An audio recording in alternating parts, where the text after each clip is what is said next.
Visit radonradio.com for an exclusive offer for 1620 The Zone listeners. That's radonradio.com. Tickets for less. Best seats, best prices, no service fees. Shop ticketsforless.com. KOZN Bellevue, Omaha, Council Bluffs. This is 1620 The Zone. A crossover is crossover dribble. Sing for the crossover. Kyrie Irving, crossover in the lane. One of the most famous crossovers of all time. Behind the back, an ankle breaker on Chris Paul. Crossover continues to evolve.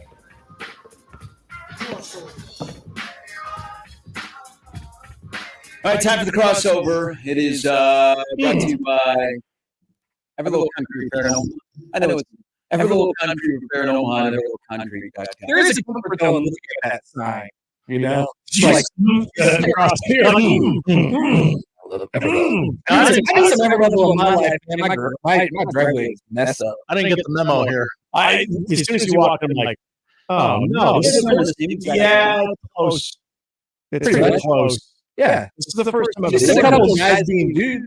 Good on you. Well, I see Connor wear them all the time. I'm like, gosh, I don't want that. No, they do look comfy. I have like 6 of these. Very, very comfortable. I have one for each day of the week. My wife got me a late birthday gift, and this is the first time wearing it. It's like a long sleeve shirt with a hood and streaks. I got a dark green one too. What's wrong with that? Why are you looking at me like that? We did not plan this. Oh, and then you guys are both going gray hoodie guys. Oh, that's cute. This is how we get down on President's Day. Yeah, it's what we do. Yep. You basically could have gone and not worn pants here, and no one would care. There's nobody in the building. Yep. Except for the guy who's putting in all the lights. Yeah, and he's confused. He might have been uncomfortable. Nice guy, but they didn't tell him like what studio was which. Yeah. Did you say do all of them except this one? Well, he said, which is the Suite 98 studio? Oh. And I said, you're standing right next to it. I go, you're lucky. And he goes, okay, they're not really marked. No. They kind of are. They are marked with the call letter. The light on the door, which means nothing to I said the people only one outside that of you radio. probably are not going to be in is this one. Yeah, you are correct. Yep, do them all. We don't get nice things, just not here. So, what do you? No, you took a phone call before we. No, was that a deranged caller? Yeah, it was another insane person. Mm-hmm. I get calls like that all the time. Was it a scam call? Sometimes I get scams, and sometimes I get people yelling at me about the committee about things. What means more to you? A close road loss or a big road win against a bad team?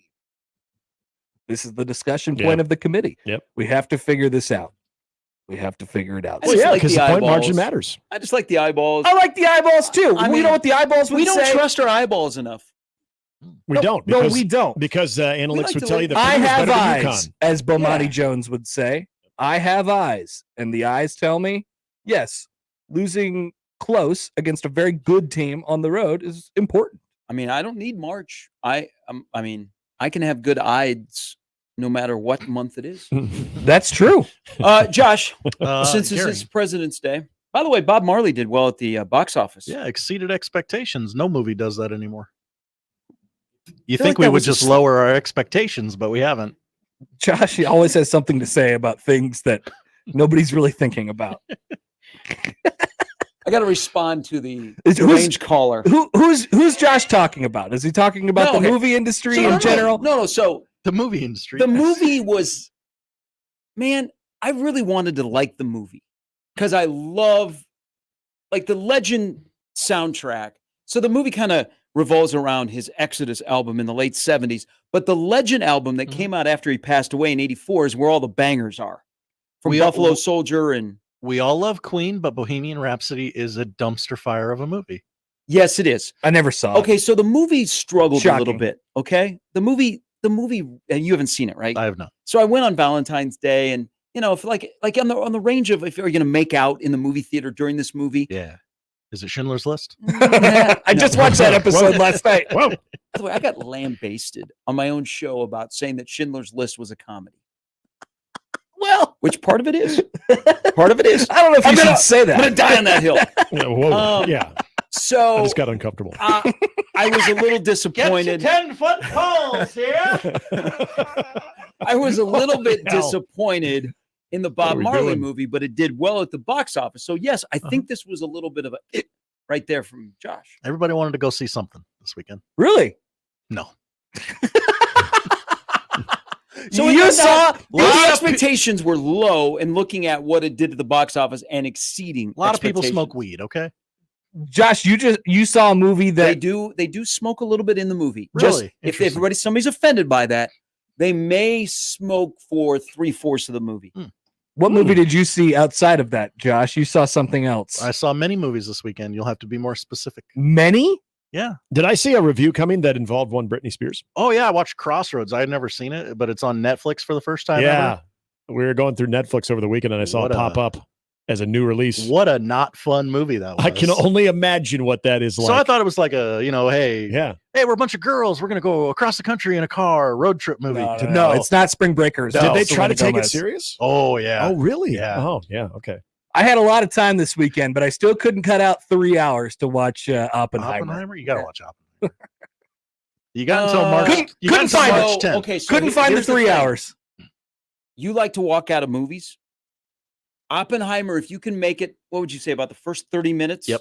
If you can make it past the first 30 minutes, then you're in it to win it. It's a great point because that's exactly where the crossing line is. That's where I walked out of the theater on Trouble with the Curve. 30 minutes. I forgot about Clint that. Eastwood saw, he kicked too many tables. I watched the first 30 minutes of Dune, and I thought, I don't know what's going on. Dune is, I have no idea what's going on. I fell asleep. Yeah. I didn't watch the rest of Dune. I watched the first 30 minutes of Dune.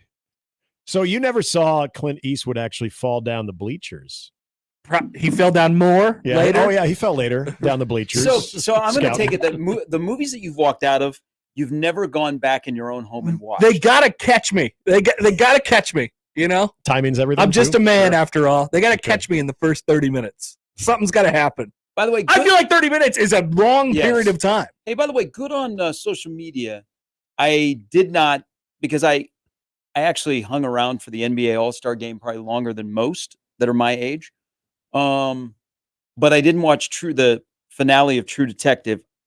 I've kind of seen a spoiler, but not, and also Curb. I would love to tell you what happened in the end of True Detective, but I'm not sure I physically could. That's freaky. They're listening. That is really scary. Yeah, I heard. I've heard that the end of True Detective. Are we not going to like it? They didn't really tie a bow on it. Really? Yeah. Sounds classic. So is this going to be like season 2? No, I think we're done. No, he means like season 2. They really kind of didn't. Oh, yeah. Okay. Yeah. Now that's disappointing because I've liked this year. I've liked it. And then I was like, okay, I don't think, a couple of weeks ago, I was like, this is only 6 episodes this year. I don't think we have enough time to finish this. Oh, okay. All right. Everything's disappointing now. Not everything. The committee. Movies that were released in 2002 that starred Britney Spears. 1 for 1 there, yeah. Look at you. You're on a roll. You must have had a lot of time on your hands this weekend. God, seriously, I had so much time, but not enough time to watch Oppenheimer. I mean, if you don't do it by March 10th, you're not going to do it. So what's going to happen? What happens on March 10th? The Oscars. The Oscars. Oh, and then you're going to be lost. They're going to be celebrating Oppenheimer, and you're going to go. This will be the first year in a while that I'm 0 for, I think. I think you should watch it for no other reason than to just appreciate Robert Downey Jr. acting again. I do like Robert Downey Jr. Most of them have to do with Marvel Comics, right? Did you guys Most see the of the movies that Maestro? I've seen. And Tropic Thunder. Did you like it? No. Okay. Not even a little My bit. mother-in-law sent out a text to the family last night and said that it was awful and said that it's not worth our time. The Maestro. With Bradley Cooper? The plot of Maestro, Bradley Cooper plays composer Leonard Bernstein, from the REM song. And the topic sentence of the movie is... I love how he stuck that in there. Well, maybe he was gay. Not that there's anything wrong with that. Okay. Not that there's anything wrong with that. His own wife didn't even seem that bothered by it. Why should I be? That's true. Yeah. It's like a movie that was written in 1994. Like, we're really going to shock them. And people are going to really commend Bradley Cooper for playing a gay guy. You know that I had a friend. Nobody cares. A friend when I was living in Lincoln That's that I think her description. husband went that way to get out of their marriage, but was, not. Was faking it? Did he Yeah, make? he was oh, he faking. okay. I was saying, did he make the Wow. commitment just to get out of it and then went back? Now They that's were a married. Seinfeld They were episode. married Yeah. for like 5 months, and like he one day approached her and said, "I don't want to be married anymore." Yeah, I think we and really. he went with that card, and I'm like, Oh, yeah. That could I have would some. call him on it. That could have some lasting effects. I think we need to just be more direct as a society. You know, Yeah, I agree. With you that. should Yeah. you should be able to You just say, shouldn't. you know what, this is no When we good got for married, me. I was confused. Yeah, I'm done. I've made a mistake. yeah, I don't Yes. believe you need to claim that you are no longer heterosexual. I don't think so. I think we can be more direct. We don't have to make excuses Or if for you're everything. homosexual, you shouldn't have to claim all of a sudden, you know what? I'm actually Hey, heterosexual. hey, why didn't you come out and have drinks with us the other night? I didn't want to. Did not want to. I didn't want to. It's not a reflection on you. No. It's a reflection on my willingness to leave the house. Yeah. Exactly. Just I was in a Okay, so good now I'm not place. offended every time I ask you if you want to go out for a beer. Yeah, I'll And you're just like, say "No, I don't gotta really watch want TV." to. I've got this Royals game from last April that I got to catch up on. Okay, maybe I'm in. Maybe just found the sweet spot in the couch. You just don't want to give that up. I get it. It's like, gosh, I don't know if I'm going to get this thing back. It's a risk. That was me in not watching Oppenheimer. I need to No, look. thank you. I need to look up her ex-husband to see where he's at these days. She still lives in Lincoln, and she is now married and has she had 4 kids or whatever. So she's fine. Yeah, but that was what he went with. Wow, that's And I'm like, that's a bold ooh, strategy. That'd be an interesting therapy session. Yeah. But then if you find out later that he did do that, no, he actually isn't. Isn't that a scam? Kind of. Sort of. I mean, it's very misleading. Yeah, I mean, I would. I mean, are you chuckling on the drive away? Like, got her. I don't know. Really showed her. She totally bought it. I can't believe she fell for that. I mean, I asked if I could have my gift back because I went to their wedding. I would. Didn't go over Hate so the well. Drake. I didn't. The timing of the ask was not good because she was still in the stage of shock. Yeah, sure. It's one But I thing gave to him be a really broken nice up. gift.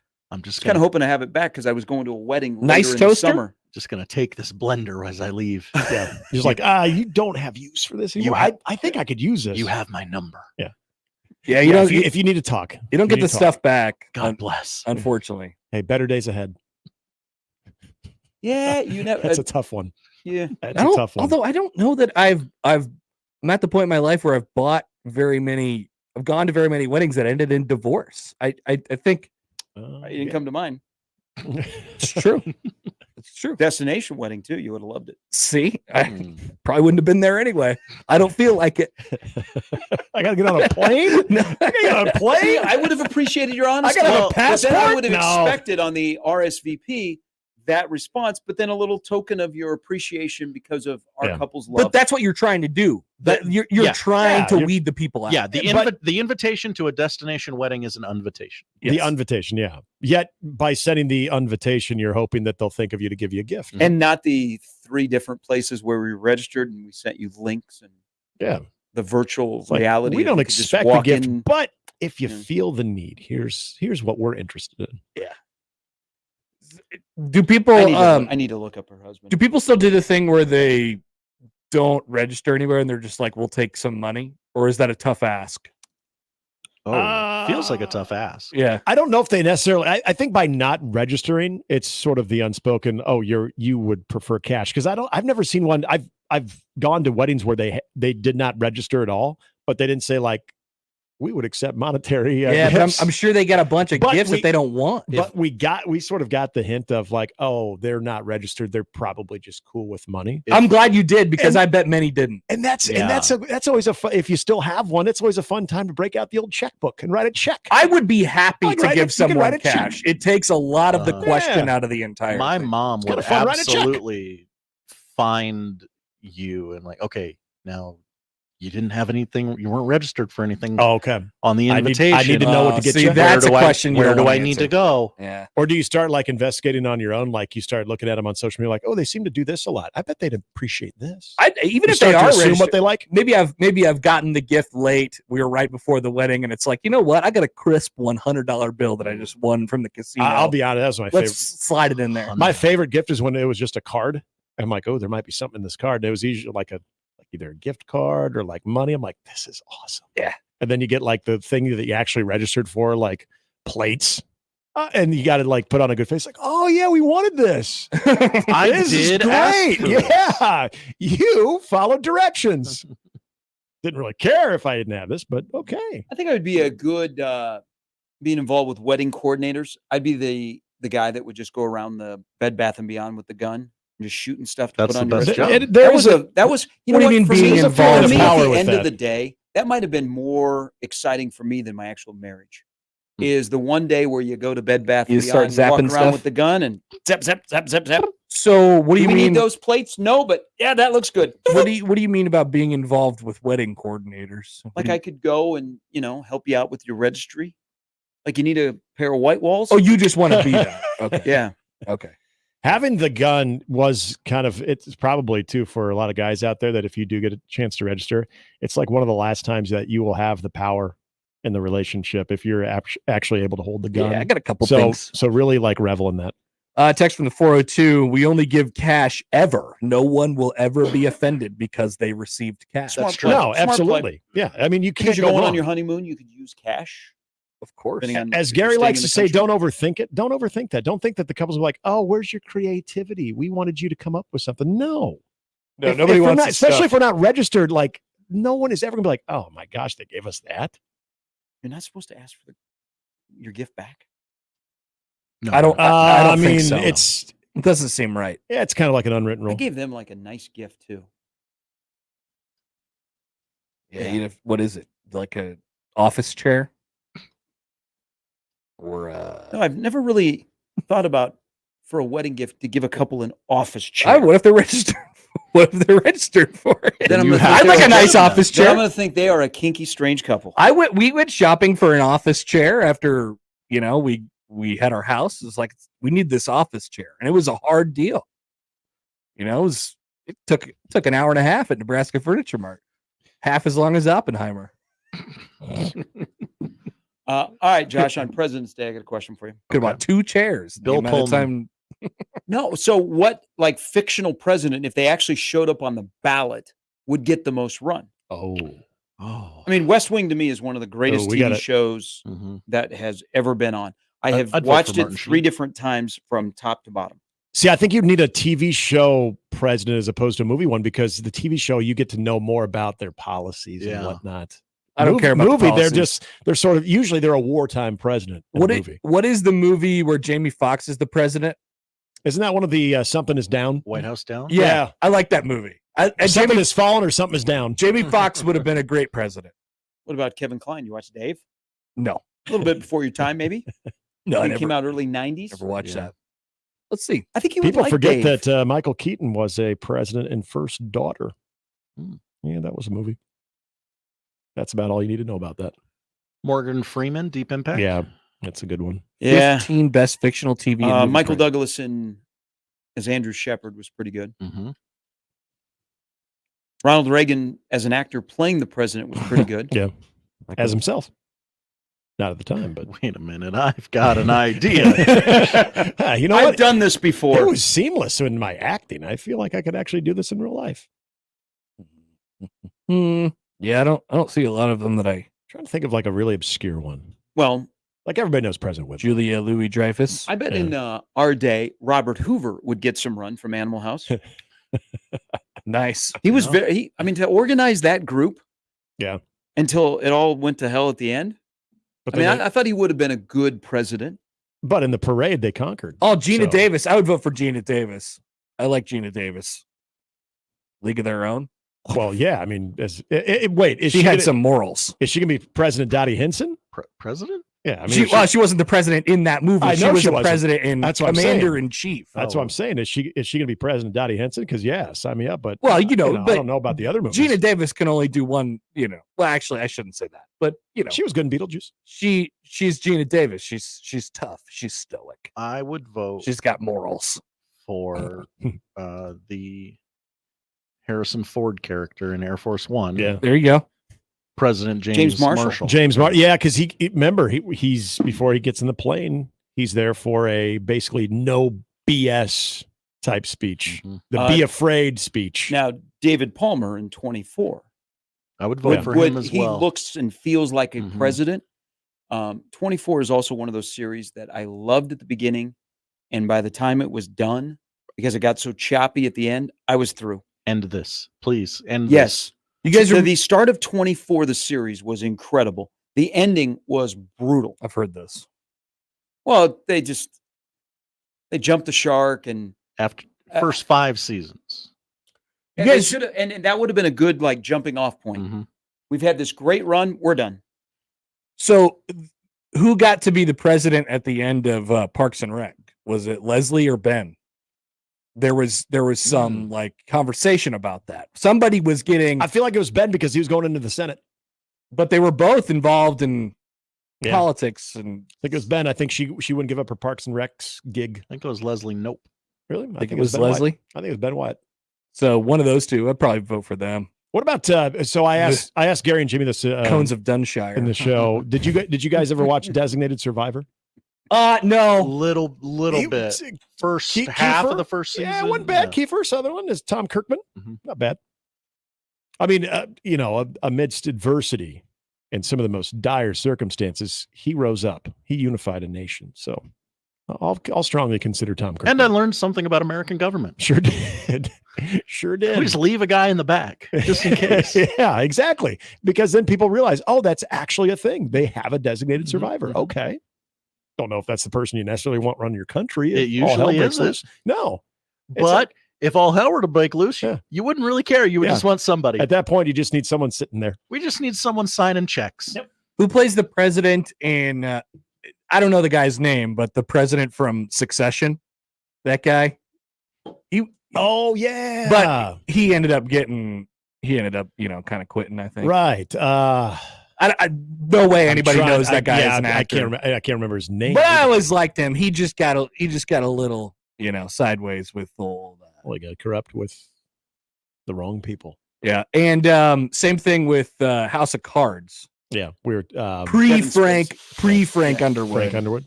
Yeah, that president. Okay. He got strong-armed by Francis, as most did. Well, he also got his hand slapped for being a strong arm. He did. Yeah. Well, by hand slap, you mean? I think Frank and shot. Kevin got. Well, yeah, but I think Frank and Kevin kind of got. They got eliminated a little bit. Okay. All right. Yeah, I don't know. There's not. We need a real strong one. I would be very curious if you were, like in a foreign country, didn't know much about our country here, the great United States, and you happen to watch one of our shows that has. Surrounding the White House, Jamie Foxx. Like, what if you live? Go back to Jamie Foxx again. Live overseas, you know nothing about America, and your first movie is Independence Day. How you thinking about how we run our government? I think that would be oddly representative of the things that are going on. These guys are hardcore. Now that's a place I want to go visit. Yeah, exactly.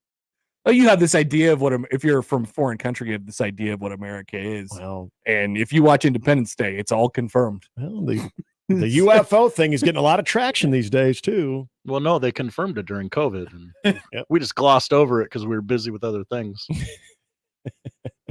Pedro says, "Hi guys, Morgan Freeman from the Comet movie."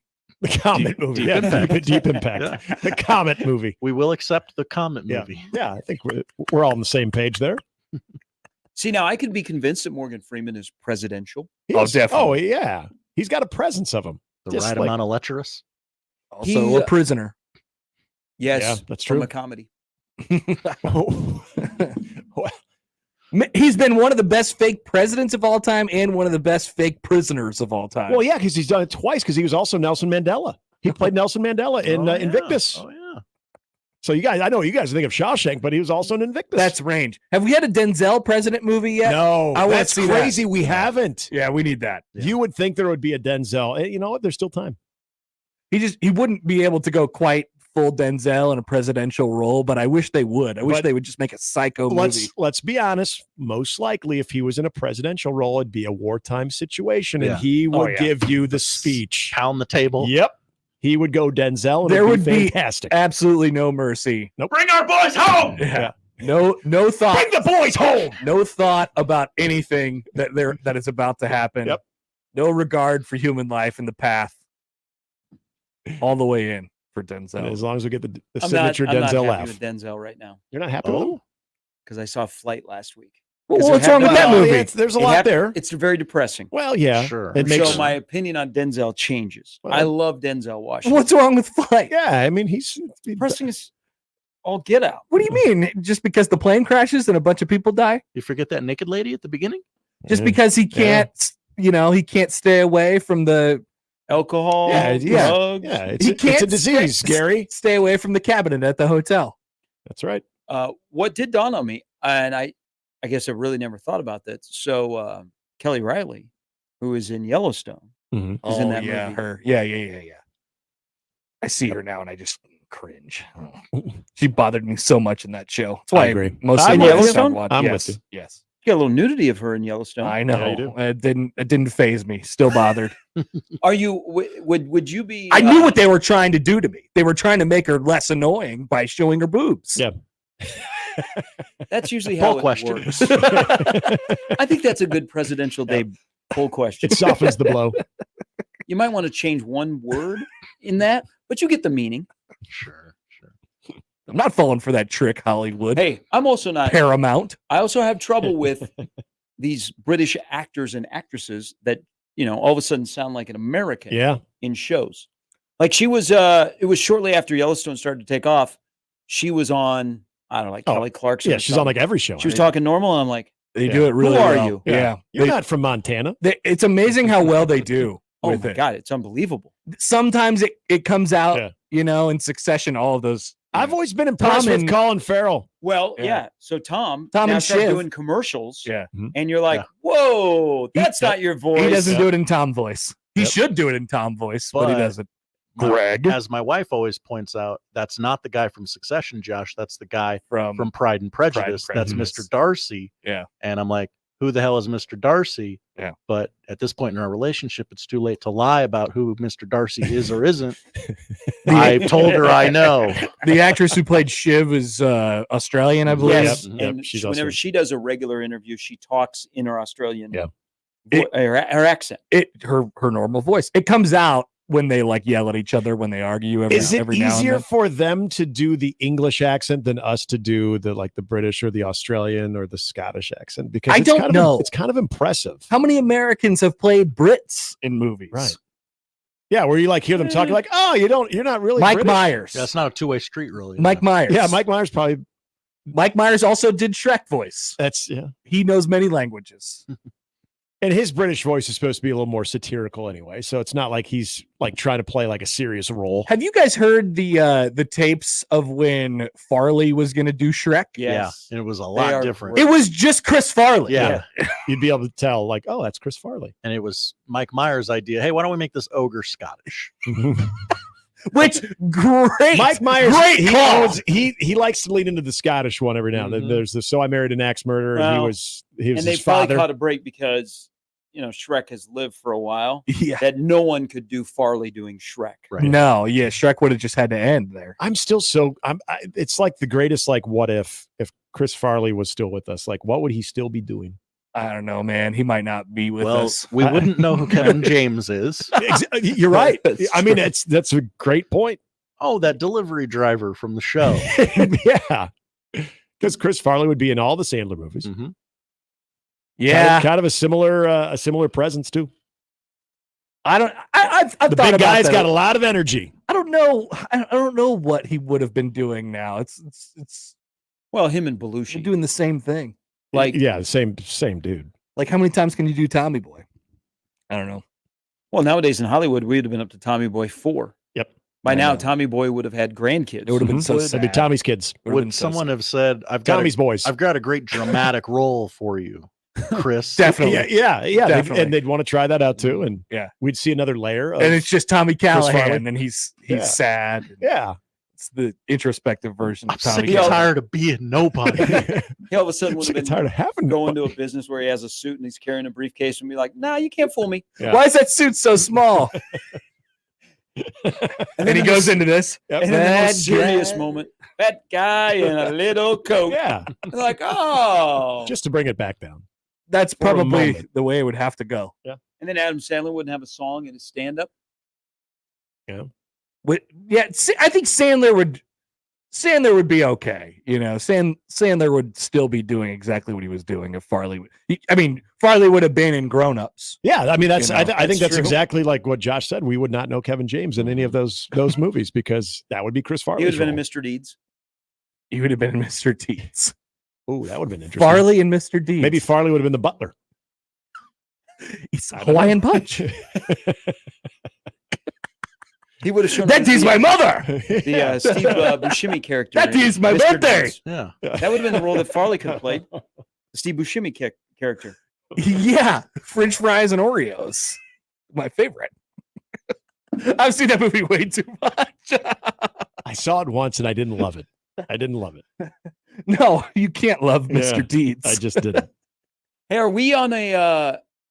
I know that Carl Weathers just recently passed away, but I noticed Happy Gilmore this past weekend was on in a couple of different places. Yeah. Oh, I think that's just probably pretty normal. Okay. Yeah, Happy Gilmore's on all the time. Yeah, it's on regularly. I thought the same thing. I was like, is this on because or probably not?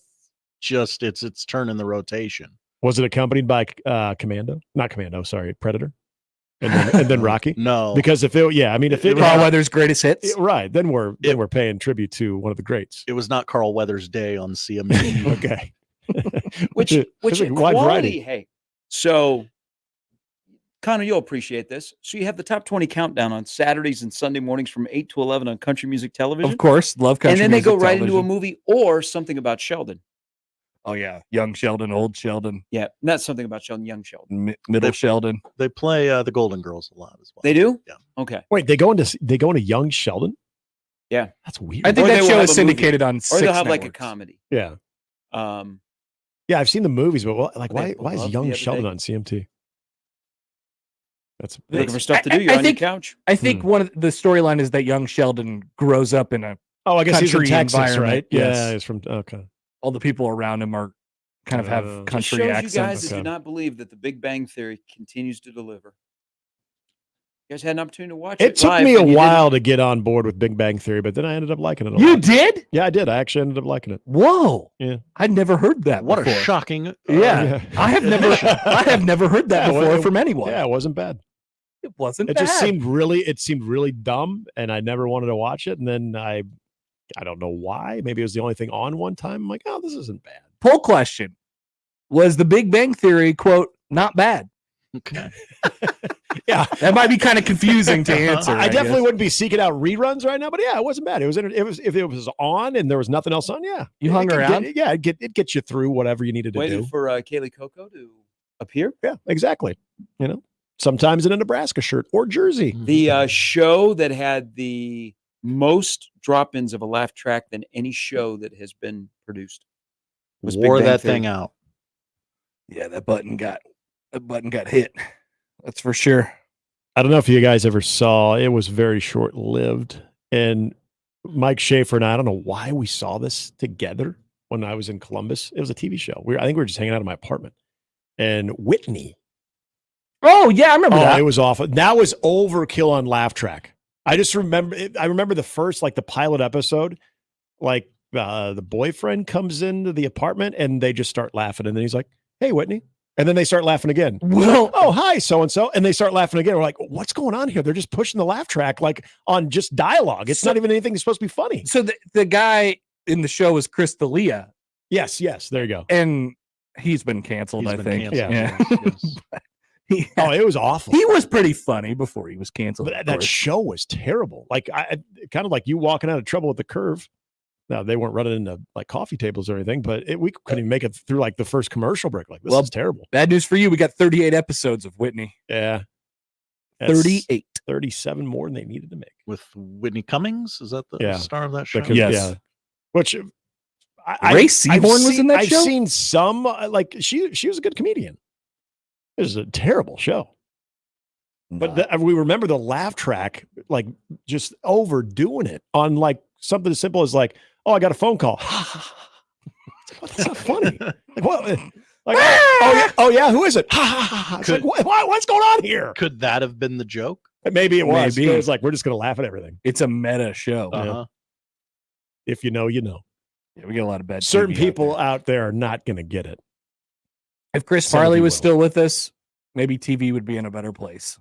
but Maybe. sorry, he's dead. Maybe Chris Farley would have been a president somewhere along the way. President Chris Farley. We've never had fat president. That would be good. Have we? Well, not since there would be a show that they would try or at least a movie they try to make Chris Farley president. not since the days of like wool coats. And you know, Clinton, when he started, they were telling him to stop going to McDonald's. Yeah. You got to look. What did I do? I mean, did I err? Did I say too much? I mean, Obama was in really good shape. He was a smoker. President Trump was a little bit bigger. Yeah, he was a bigger fella. I meant on television. On television. 6'4", 215. That is power. Steel. Yeah. Built like a Mack But truck. you're right. There is no Mark Mangino that's ever been in the White House. I'd like to see somebody try it. I think it'd be tough. Like when you go to a doctor and he's telling you to watch your weight and he looks like Mark Mangino, are you like, yeah. It would be tough. He would never get elected, so it'd be a fake world, but we could recreate this we could do it on TV. Yeah, it's one of those things like, okay, you can't even they control elected himself. they How can he elected the control fat me? man. They elected Chris Farley for president because they love his personality so much and they were willing to deal with the idea that he was not a great role model in terms of physique and the exact thoughts I had when watching Beverly Hills Ninja. I believed him as a ninja because I loved his personality. And Chris Rock was stalking him. So you'd ignore everything else. That movie was so bad. God, that was an awful movie. I'm just saying, I never had the opportunity to walk out of because I watched it when I was in my own house. That's good. Everybody thinks we're out of ideas for stuff and we got to make sequels and 3s and 4s. I mean, how about Fat President? It's right there for you. Why don't you put that in the title? Let people decide what it's about. I think you really have to. The premise of the show is Fat President and all the things that Fat President has to go And he goes on a weight loss kick. Yes, he makes himself better. And then next thing you know, you find out it's a real success story. Why he disappeared for a while off the campaign trail. He was having surgery. Yeah. Had his stomach stapled. Yeah. It's controversial in a lot of different ways. But he has to go through all that. A lot of press. William Howard Taft was 5'11", 325. Ooh! Oh, wow. Whoa, that's a big boy. Damn. Tank. Beef tank. Did drop about 60 pounds by the end of his presidency. As you do. Natural or just 5'11", 325. Mm-hmm. I would assume that most presidents have lost weight during their period of time in the White House because of all the stress. Yeah. Yeah, not good weight. Well, then you probably also have a dedicated fitness trainer and a chef. Hey, you're getting checkups around the clock. You do get whatever you want. Yeah. They probably have some dietary recommendations. Nebraska football coaches, most of them probably looked a little bit haggard after their time in office. Scott Frost actually gained lots of muscle weight during his time here, but that's a different one. More jacked. Almost like he wasn't going home for some reason. His delts just got bigger and bigger and bigger. The comment that Rule made last week that all the coaches are fat. Yeah. He said, he said their offensive linemen are a lot more lean. The only fat people are the coaches. Nice. Nice. Josh tweets in. Hey, Josh. Kevin James was president in Pixels, an Adam Sandler movie. So right. I don't remember Pixels. Right. So Farley could have been on the road to be. Could we take the intellectual leap and say that would have been Chris Farley? That would have definitely been Chris Farley. Okay. This came out in 2015. Never heard of it. It's got the guy from Elf and Game of Thrones. Oh, Peter Dinklage. Yeah, that's his name. I spaced it for a second. Elf. Thank you. You can see that we've all watched that religiously.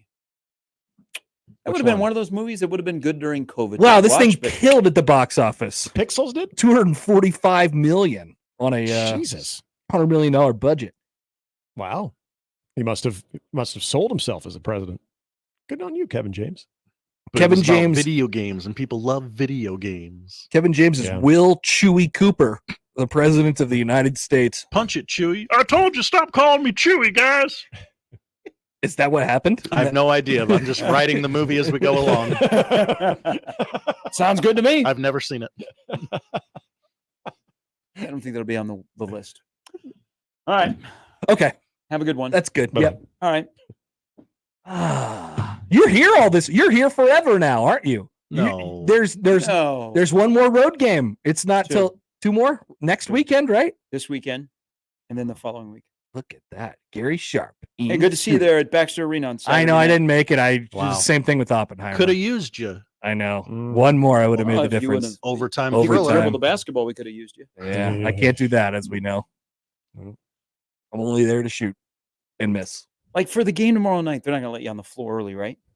Like they're like, yeah, this is when we play like lower teams, you can do what you want to do. Yeah. But like this is UConn and no has-beens on the floor. Well, I actually won't be there tomorrow. Sad. Yeah. What? Oh, that's right. The women play. It's the one night. Well, actually, there's been 2 this year. But don't you have material anyway? There's something that for Jay's Live? There might be something that is not live, but it's called Jay's Live. Yeah. Interesting. Yeah. Yes. It's Jay's Live-ish. So Jay's Live. I'm adjacent. sitting in my seat at 7:00 tomorrow night, and it's going to be fake Happer on the screen. It's real me. It's not AI Happer. It is actually me. I'm going to look up to your perch, and there'll be no one there. There won't be anybody there. More space for you in the Bud Bar. I'm not going to the Bud Bar. We more space for Lexus the Club. Royal You. Anyone who would like to sit in the Bud Bar, but no, it will not be me. I will. Well, you're going to be distracted.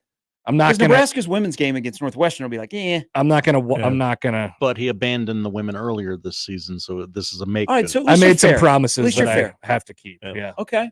Good done. It's getting crunch time in Lincoln. They need you. I actually kind of commend him for doing it because he very easily could have said, "Sorry, number 1 team's in town. I'm going to be could there." have. Thank you, Especially Josh. like here in the last couple of weeks, you said, "Nah, I can't do it." Yep. Mm-hmm. Okay. And maybe if you weren't so committed. firmly on But then the they would bubble. say to you, like, sorry, I was not in town. Don't both games tip at the same time? No, 7:30 and 8. Oh. Why are the Nebraska women playing at 8 It's a great question, Gary Sharp. What? Wait, no, isn't Creighton playing at 8? No, Creighton plays at Yeah, they're 7:30. 7:30. So Nebraska's playing at 8? Great question, Gary Sharp. Why are they? A Tuesday night women's game at 8:00. Must be for a an bunch of- audience that has more school-age children than a men's game. It is. It is on TV. Okay, I thought it wasn't at TV on TV. It is on TV. So it's just TV. I blame Fox. In their family of networks, Let's be including nice the to Big Ten Fox. Network. Here in about 15 minutes, they're going to have Creighton UConn. Mm-hmm. Thank you, Fox. The women's version will be the lead into the Great American Race. Creighton hasn't lost a game since the last time they played UConn. That's true. Yep. Yeah. All right. Yep. I won't be there, but I will be playing baseball with Ed Service on the screen. I'm looking forward to that. Yeah, it'll be fun for everybody. Did you I'm glad I score won't more be there. runs than Coppin State? No, Hey, they grinded out 6 on they had Saturday. Creighton on the ropes in the game too. Yeah. No, I just got some fungos. You know, they call me the vacuum over at the hot corner. Now you went to the on-campus facility, right? Yeah, lovely. Did you have to sign a waiver? No, they got nice turf over there. Nice. Yeah. Good. I used good to call spot. a couple games there where if you hit the ball to center field, if it took a bounce, Hey, ground rule double. They baby. don't have that. They don't have that turf anymore. I know. Yeah, they've got the field turf now. It's but a little hard. Yeah, it's still. It's a little hard. But just think that they used to, that was their home field, except for the remember. like 2 or 3 off games that At go Rosenblatt, Rosenblatt. yeah. and play. I remember going to games when they would play Evansville. Well, they couldn't play night games there because they do have lights, but they're infield lights, so they don't go up that high. Yeah. Yet we would play some high school night games there because, like, oh, well, the college guys can't play because it's those lights aren't adequate, but they are for high school. Oh, yeah. Okay, that makes sense because you couldn't see a fly ball once it got past them. The was little awful. radio thing, the little press box right behind home plate. You know, you'd have Yeah. Tom Corator and Howard Borden be doing Yeah. the Creighton games. Of and course you would. Of course, they were nice and quiet, so it worked out really well.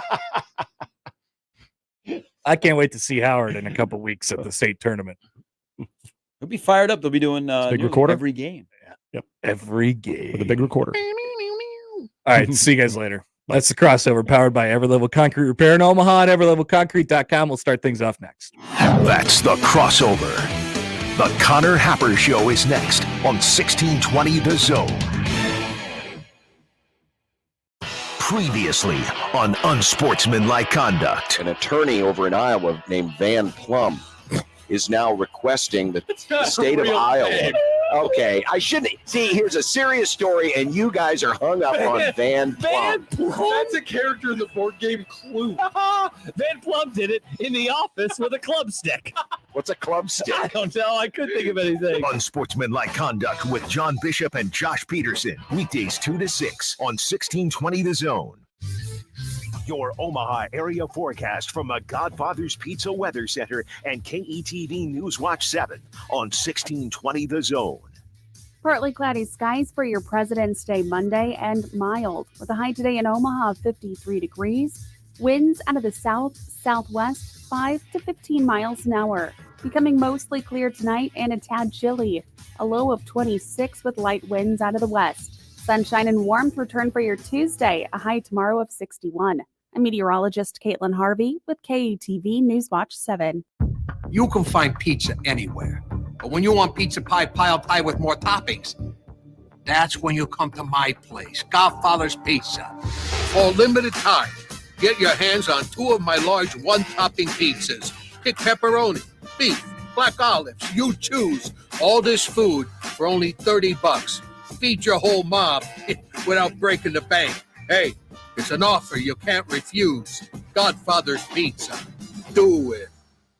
Your Creighton Blue Jays are home this Tuesday to take on UConn at 7:30 for Stripe Out CHI Night. Limited tickets are still available for this primetime Tuesday night matchup and can be purchased in advance at gocreighton.com or in person at the CHI Health Center Omaha box office. Meet Cheryl. Hey. She's on vacation and lost in the moment. Unfortunately, so is her Chase debit card. It's got to be somewhere. Maybe she lost it at salsa night. These skirts should have pockets. Or maybe she lost it at Pilates. 3 and 2 and... But she's not worried. With the Chase mobile app, she can lock her card till it turns up. Tools that help protect. One bank that puts you in control. Visit chase.com/checking. Chase, make more of what's yours. Chase mobile app is available for select mobile devices. Message and data rates may apply. JP Morgan Chase Bank, N.A. member FDIC. Equitable Bank. We take banking personally. EquitableOnline.com. Hi, this is Stacey McElligott, Director of Sales for NRG Media Omaha. NRG Media is looking for an accomplished bilingual new business development salesperson who wants to take their success and skills to the next level. Is this you? Our multimedia account executives work with local businesses to create marketing plans to help them get more customers. On air, digital, on-site, audio, video, it's all part of what you could sell. A sales career with NRG Media lets you make a real difference in our community. Get more info and apply online at nrgmedia.com. NRG Media is an equal opportunity employer. Hey fans, looking for the best seats without the hidden fees? Then you need to check out Tickets for Less. Whether it's Creighton games, Husker matchups, or big-time concerts and events, they've got you covered, all with no service fees. Now, you ready to score a deal? Use the code THEZONE at ticketsforless.com and save on your next event. You prefer to go mobile? Grab the free Tickets for Less app and shop with ease. Every seat holds a story, so find yours and save when you use the promo code THEZONE at ticketsforless.com and the Tickets for Less app today. It's the Connor Happer Show. Are we sure we want to do this? Could you, make an announcement that we're ready? It's the Connor Happer Show on 1620 The Zone.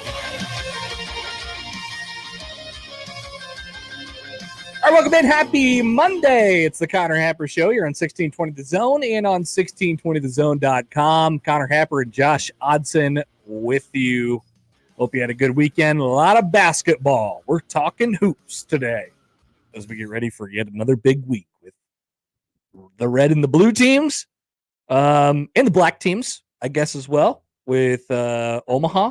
Yeah, don't forget Senior Day. Big win last week and then a loss on Saturday, but that's okay. You know, they're going to have a chance. All it takes is they're in the mix. All it takes, just rip off a few in a row, get hot at the right time in South Dakota, and you got a chance. All right, coming up on the show today, Sam McKewon will join us at 1:00. We are we're kind of open. We won't check in with AI Schaefer today, sadly, because is the system down? Yeah, that's a great way to explain it, Josh. The system is down. That's a good way to put it. Reliable computers. I know. Just wish a human would do this. Well, if only we had access to that. But happy President's Day. We'll have live sports on during the day. We have an hour until Creighton women against UConn. Oh, is it an hour? I think it's at noon, right? I thought it was at 11. Maybe it is at 11. Oh, hello. I'll turn it over to Big Fox here. Check the trusty sports schedule here. Well, we got episode of Sherry on right now. 11 to 1 on KZOT. There you go. And for your pregame show, we have a thing called Sherry. Sherry Shepherd's daytime talk show. Okay, I was gonna say, is Sherry a bad sitcom or a daytime talk show? Could be a fun game. Bad sitcom or daytime talk show. It would actually be a great game. All right. So we'll be keeping an eye on that one as the women have ripped off 11 in a row, dating back to their loss to UConn right away to start off the year. All right. Elsewhere, we'll talk about the men's side of the Blue Jays, who are really, really playing well right now. Really, really playing well right now. UConn's next tomorrow. We'll have plenty on that over the next couple days. But Creighton's in a Part deux. Thank you. Was that Vince? That is Vince. Thank you, Vince. Thanks, Vince. So that's part 2 coming up tomorrow of that. And Creighton's playing really good basketball. And we'll see where it lands tomorrow. Hopefully they'll continue to play really good basketball. They'll have a chance against UConn tomorrow.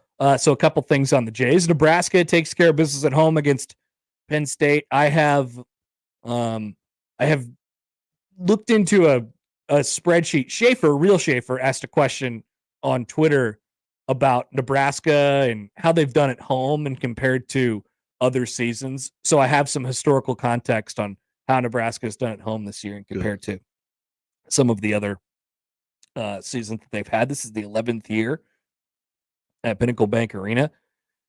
And so we'll bring that up during the show today. We'll also check in with Rick Pitino, who has some things to say about his basketball team.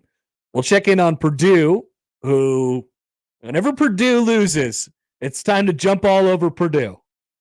This is it. I'll say it up front, Josh. I'm still good with Purdue. I'm much higher on Purdue than most. You've got some interesting college basketball takes. Why? Just what are they?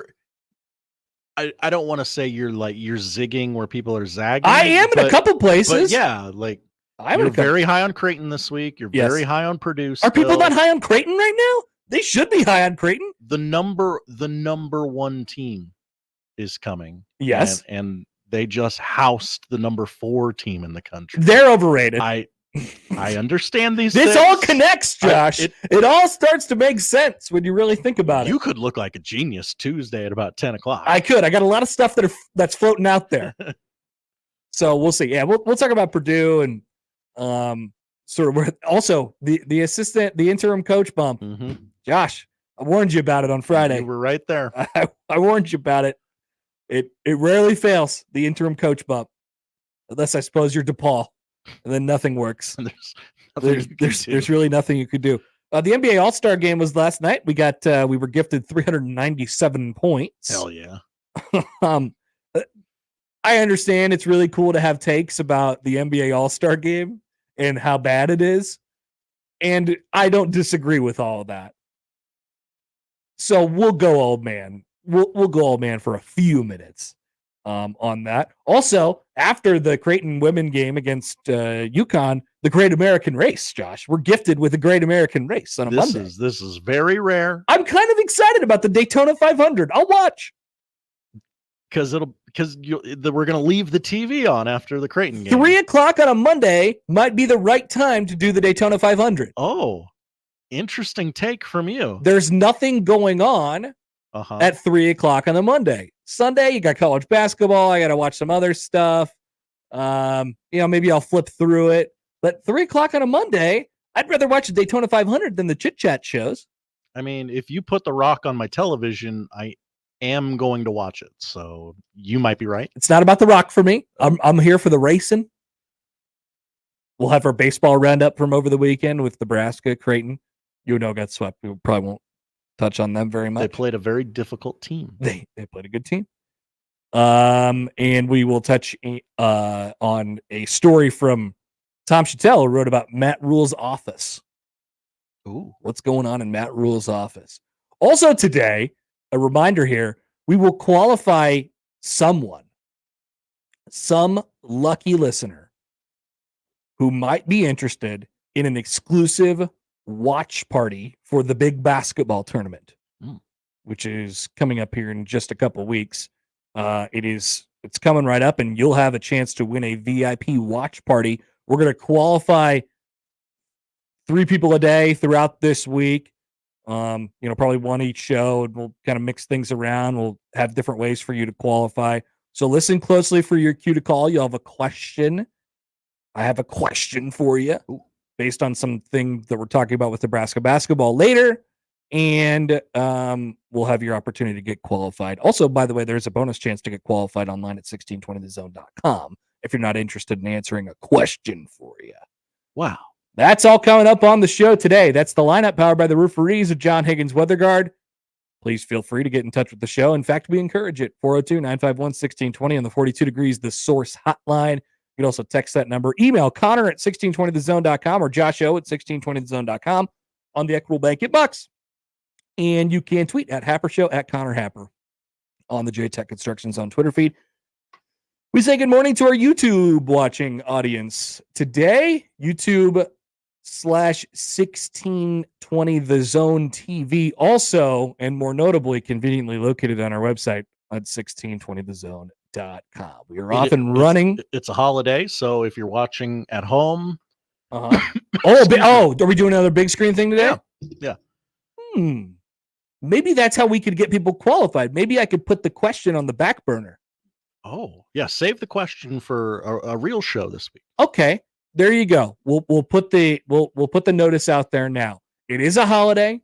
If you're at home today, tweet us a picture at Happer Show of you watching us on your big screen, or your wife staring madly at you because you have commandeered the big screen and have chosen to watch us.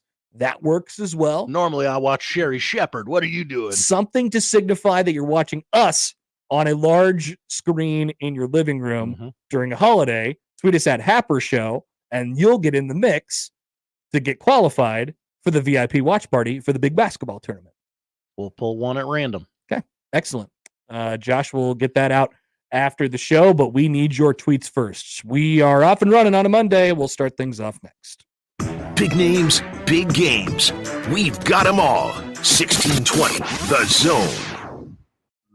Lanahaw Nurseries has been your dependable full-service source for locally grown trees, plants, and landscape materials. Rooted in tradition, our products and services are consistently ranked best of Omaha in quality and value. From design to install, our experts are here to help bring your landscape vision to life. Start your next project this weekend. Visit us at 192nd and Center, Lanahaw Nurseries, your homegrown headquarters since 1974. With Liberty Mutual, you can customize and save hundreds on your car insurance. But what to buy with those savings?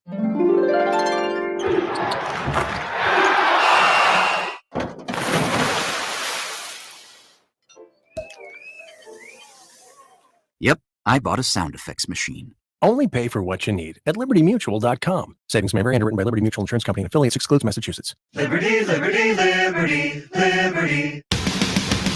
The Creighton Blue Jays host the defending national champion UConn Huskies. Pre-game coverage begins Tuesday night at 6 p.m. Tip-off is at 7:30. The Creighton Blue Jays are on 1620 The Zone and 1019 The Keg. It'd be great if life came with a remote control. You know, you could hit pause when you needed to, or hit rewind. Like that time you knocked down that wasp's nest. Uh-oh. Or that time you forgot to roll up your windows in the car wash. Fantastic. Yeah, a remote control would have come in handy then. Well, life doesn't always give you time to change the outcome, but prediabetes does. With early diagnosis and a few healthy changes like managing your weight, getting active, stopping smoking, and eating healthier, you can stop prediabetes before it leads to type 2 diabetes. It's easy to learn your risk. Take the 1-minute test today at doihaveprediabetes.org. Life doesn't come with a remote control. Yikes! So you're on your own with the wasps. You have the power to take control of prediabetes. Visit doihaveprediabetes.org today. That's doihaveprediabetes.org. Brought to you by the Ad Council and its Prediabetes Awareness Partners. Many people go back to the dealership out of habit or because they think the dealer is the only one who knows how to fix their car. At Omaha Car Care, we offer a better option. We have ASE certified technicians, the technology to service any vehicle, and free loaner cars. The dealer will sell you a package of services. We'll provide the service you want for your car as your trusted partner. I'm Rick Betker, owner of Omaha Car Care, and we'll be along for the ride. Tickets for less. Best seats, best prices, no service fees. Shop ticketsforless.com. KOZN Bellevue, Omaha, Council Bluffs. This is 1620 The Zone. Let's get back to the Connor Happer Show on 1620 The Zone.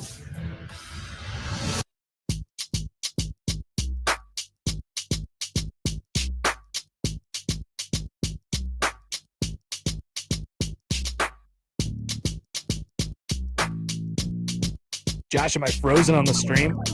Are we having a tough day today? Which is interesting. Nobody else is using the Wi-Fi today except for the guy doing the lights. It's incredibly smooth. Okay, good. Because Husker in Arkansas says, is the stream messed up or is Happer taking the world's longest deuce? I look, man, I don't watch the stream. I am the stream. That might be a problem with you and your internet provider. Okay, all right. I'm on the stream, so I don't get the chance to watch it. So this is a good reminder for everybody. If you see something that is wrong, please let us know because we don't know. If you see something, say something. Especially in a situation like today where there's 0 people in the building who would be listening or capable of informing us. So yeah, we're working without a net today. Yep. We are on our own today. Okay, so we won't spend that much time on this, but I figured we go to the kind of main, I don't know if this is the main sports story of the day. Well, all those national shows you're getting fed because nobody wants to work today. This is the thing they're talking about. That's true. Your favorite national show's fill-in host is talking about this today. That's the NBA All-Star game last night. I don't know. Now, there was 397 points last night. And here comes the people who don't watch the NBA all season long, and they're like, wow, nobody plays any defense and nobody's trying in this game. I'm going to make this a commentary on why I hate watching the NBA. And then they go back to just not watching it all the time and not bothering anybody about it. So first of all, let me say this. I like the visual of Damian Lillard pulling up and hitting half-court threes. I think that's fun. It's cool. I think it's cool. Every time someone does that like it's normal, I'm kind of on board for it. I'm good with the idea of getting Tyrese Halliburton cooking because he's in his home city. Yeah. I'm good with that. I'm good with the idea of Luka missing an alley-oop off the backboard to himself. Yeah. Like these are the kind of moments in the All-Star I'm good game. with Jokic saying I am way too valuable to my team to be rolling an ankle in this All-Star game. He was so funny. If you watched if you look at any of the highlights that come across today of the NBA All-Star game, don't do me a favor and not watch the play and just watch and see where Nikola Jokic is and what he's doing. And chances are he's running around like with his arms out all the time. When he scored he scored a bucket right away and he went like this, like he had just won the NBA title. Yes, big fist pump. That guy is awesome. And got me a little stirred up with the Jokic-Luka bromance this week, by the way. A lot of that going on. Anyway, so I'm fine with all that. But I understand that people want to, like, we see All-Star games as an opportunity to get the best players on the court, on the field at the same time. And we want the world's greatest pickup game with all the best athletes on it at the same time.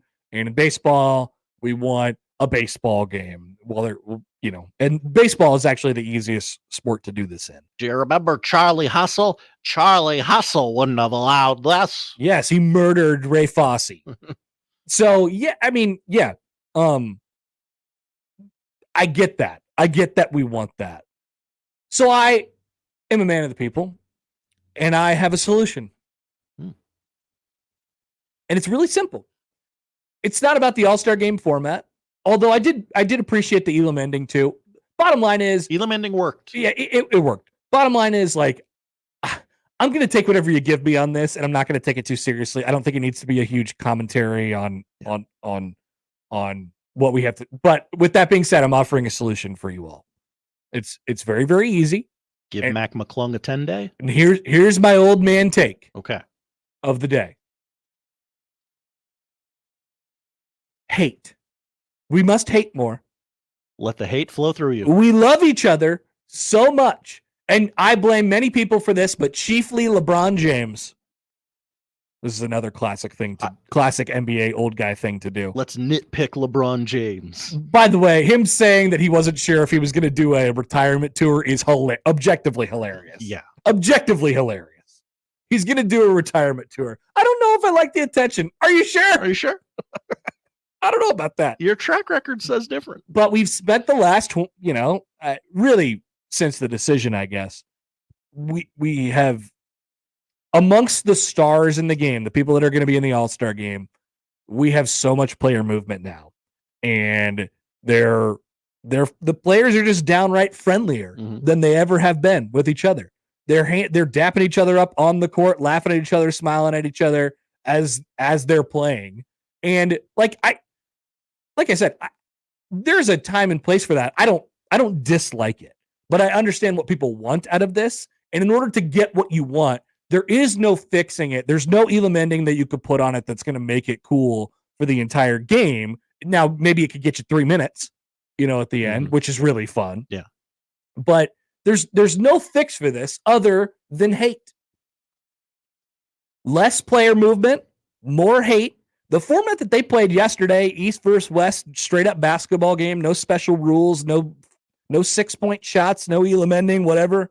That's the same as they used when the players used to take it mildly seriously. The players in the NBA are too friendly with each other, and they need to hate each other more. I just fixed the All-Star game. The Celtics and the Heat are entrenched in a rivalry with each other. I do not need Bam Adebayo holding Jason Tatum's child during player introductions. You're supposed to hate each other. At least make this like wrestling and make me think you hate each other. Yeah. At least that. I mean, meet me halfway. But they're all best friends, and they kind of, run the same circles and all that stuff. I can't think of a single can you think of a single feud player to player in the NBA? It's usually just player versus internet. It's like Kevin Durant versus the internet. The internet wants to, make Jokic and Embiid rivals, but they're really and some Jokic of that is versus the Morris twins. Yeah, there you go. Jokic is probably your most likely person who would hate.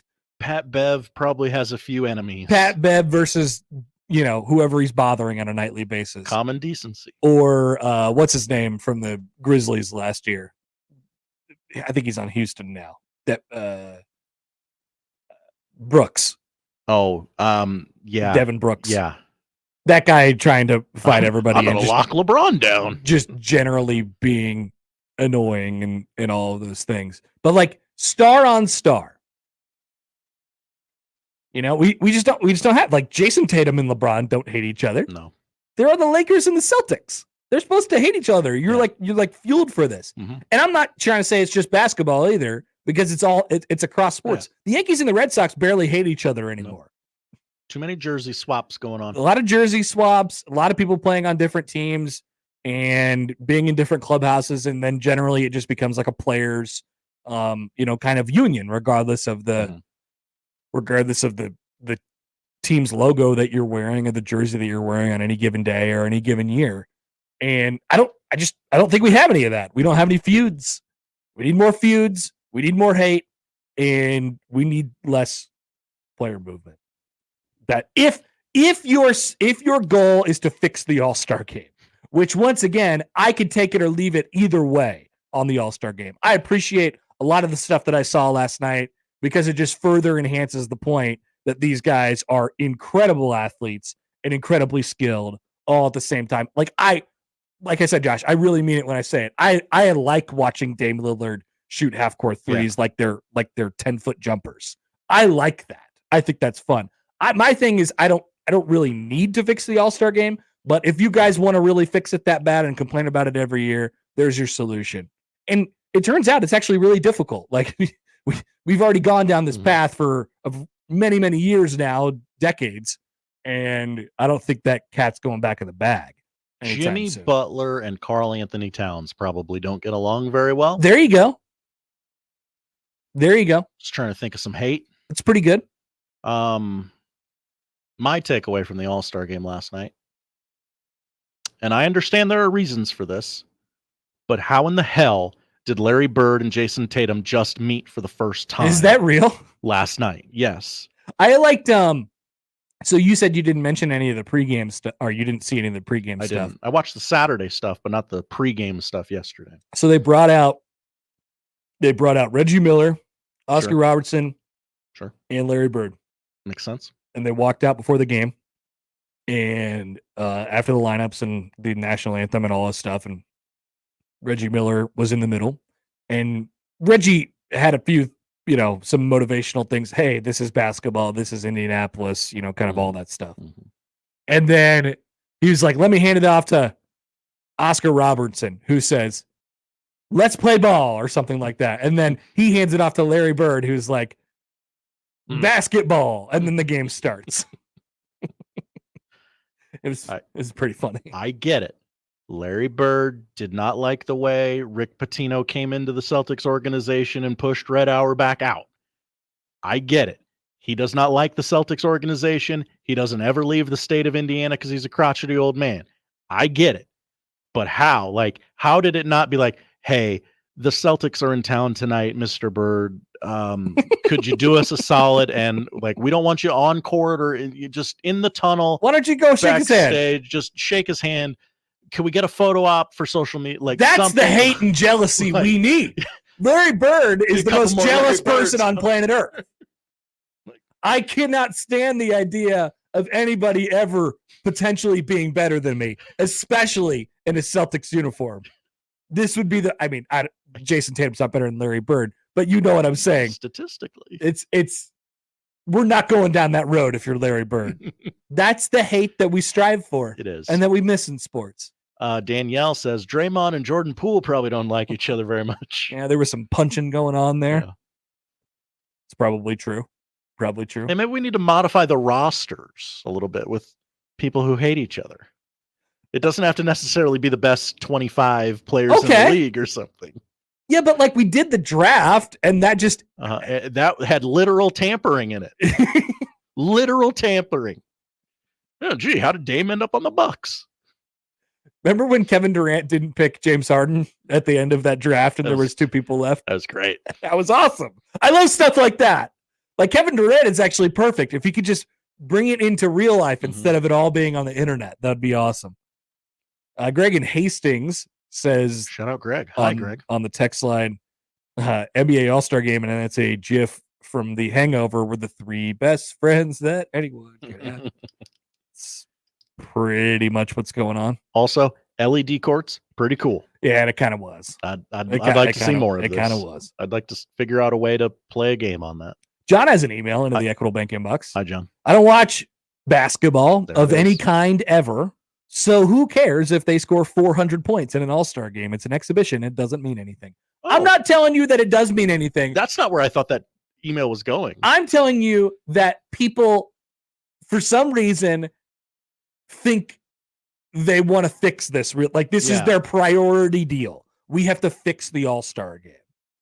It's not for me personally. I don't care one way or the other. I'm just offering you a solution.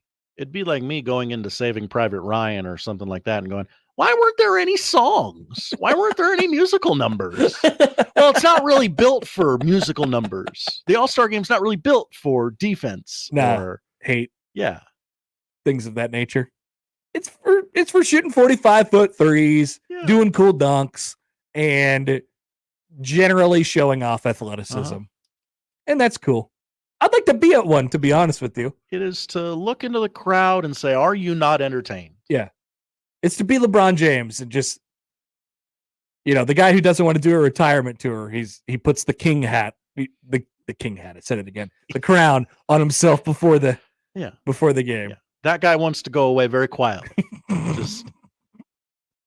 Thank you. Just real quick before everyone leaves the arena tonight, I just want to say, that was my last game. There will be no follow-up questions. Thank you. LeBron is one of the greatest liars we've ever had of all time. I respect him for it. The bit stays strong. All right, there you go. I fixed the NBA All-Star game. Nailed that. Also, give Mac McClung a 10-day. You're the Orlando Magic. Why the hell not? Oh, the Magic are kind of good. They kind of are, but also, why not? I like the idea of just rolling out Mac McClung for the dunk contest and then putting him back in the hole for a little while. Also, Kenny Smith, shut the hell up. Yeah, what's he talking Stop about? talking. I don't know what he's talking about. It's just the amount of things you're saying. It's not necessarily any one thing that you're saying. It's just that you're always talking. Just let a moment breathe. You don't have to say anything all the time. You could just not. It's very possible. Well, we're going to send it to break now. All right, there you go. Fixed it. Nailed it. Done. Coming back, we'll talk college basketball. Let's go bigger picture first with I have a couple things on the things that Rick Pitino had to say over the weekend. Oh, okay. Great place to start. Yeah, let's start with Rick Pitino. Just a nice, easy transition from the NBA to Rick Pitino. Real quick, 10-10 in stores first quarter. We are watching closely. Creighton is off to a good start here. Remember, they almost won this game on the road last year, and they were jobbed by officials. So I would expect this to be relatively close. Creighton wants it bad. All right, we'll be back with more next on the Connor Happer Show on 1620 The Zone. Live from the Host Coffee Studio, this is 1620 The Zone. The Zone Inbox is brought to you by Equitable Bank. We take banking personally. Email me, Connor Happer, with the Connor Happer Show at Connor, CONNOR, at 1620thezone.com. Send me your love, your hate, and maybe a few hot takes. The Zone Inbox, presented by Equitable Bank. Sure, you could go elsewhere for your health and wellness products, or better yet, why not just come to 42 Degrees? Those other places don't even come close to the wide variety and premium disposable e-juice, CBD, Delta, Kratom, glass pipes, vaporizers, and other great products. With the friendliest, most knowledgeable, and professional staff who will find the right products just for you. If you're looking for a one-stop shopping experience, look no further. 42 Degrees. By your mom's house. Contains nicotine. Nicotine is an addictive chemical.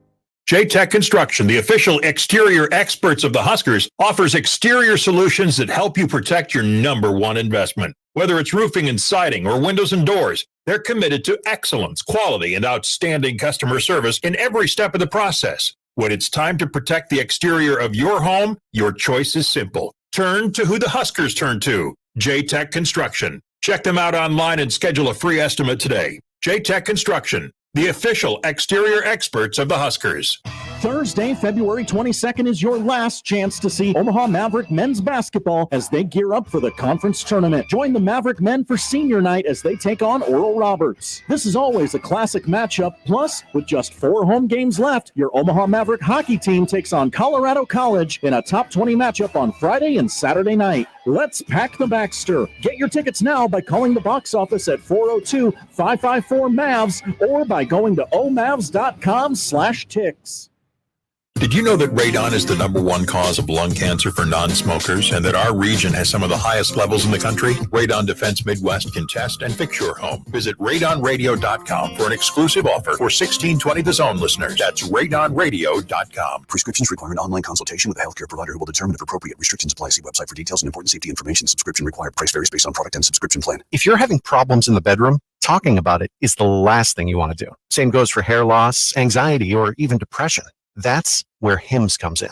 Through HIMS, you don't have to talk about it. You can do something about it. Just go to hims.com/start, where you can find a variety of potential solutions for the problems men face every day and save up to 95% on generic alternatives. The entire process is 100% online, making it incredibly simple, straightforward, and above all, private. If prescribed, treatments made using clinically proven ingredients are shipped directly to your door in low-key packaging. So if you're experiencing ED, hair loss, anxiety, or problems with your general health, you don't have to go to the doctor or the pharmacy or spend all day talking about it. Just go to hims.com/start and do something about it. Get started today at hims.com/start. That's HIMS.com/START.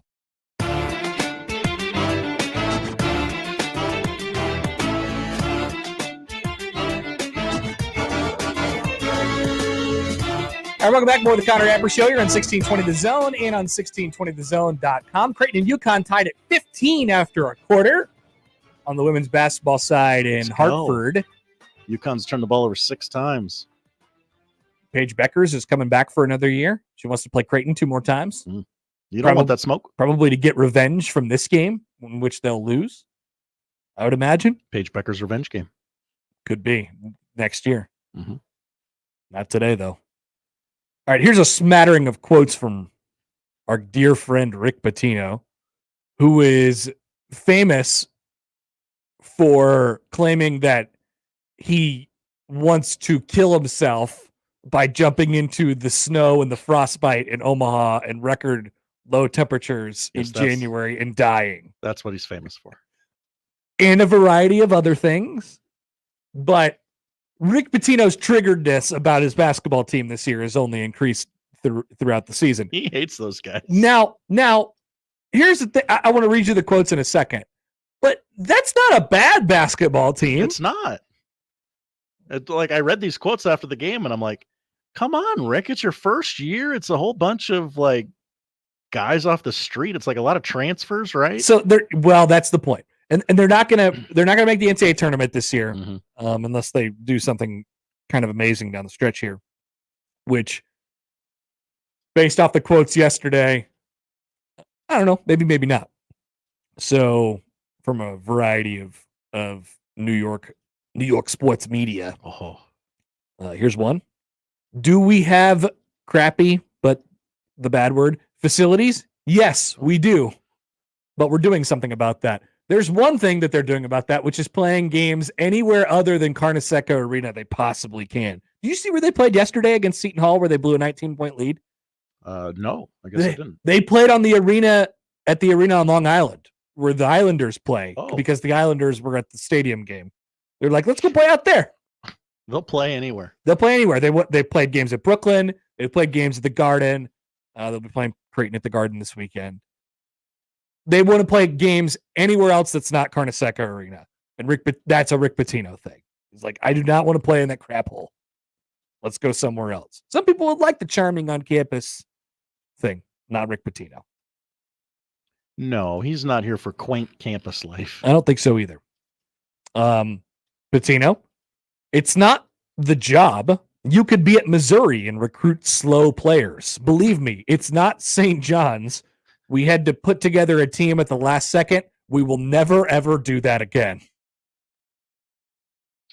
Shout out to Missouri, by the way. Yeah, a couple things. Missouri catching a stray. Yeah, tough look for Mizzou. And he is going to take his team into an alley after the last game of the year and shoot them. After I spent the summer with them, I knew it was going to be a difficult year. I knew it. I'm hoping we could finish over 500 for the season. They're 14-12 right now. Here he is talking about Joel Soriano.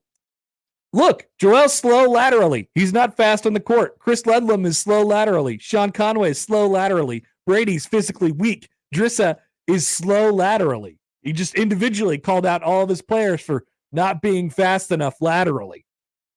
He loves lateral speed, I guess. Asked Rick Pitino if he regretted taking the job. Quote, it's not St. John's, it's my team, which I actually appreciate that. And then the money one. This is the most unenjoyable experience of my lifetime. Now, that's Rick Pitino yesterday. Now think about that quote. He's had many unenjoyable experiences.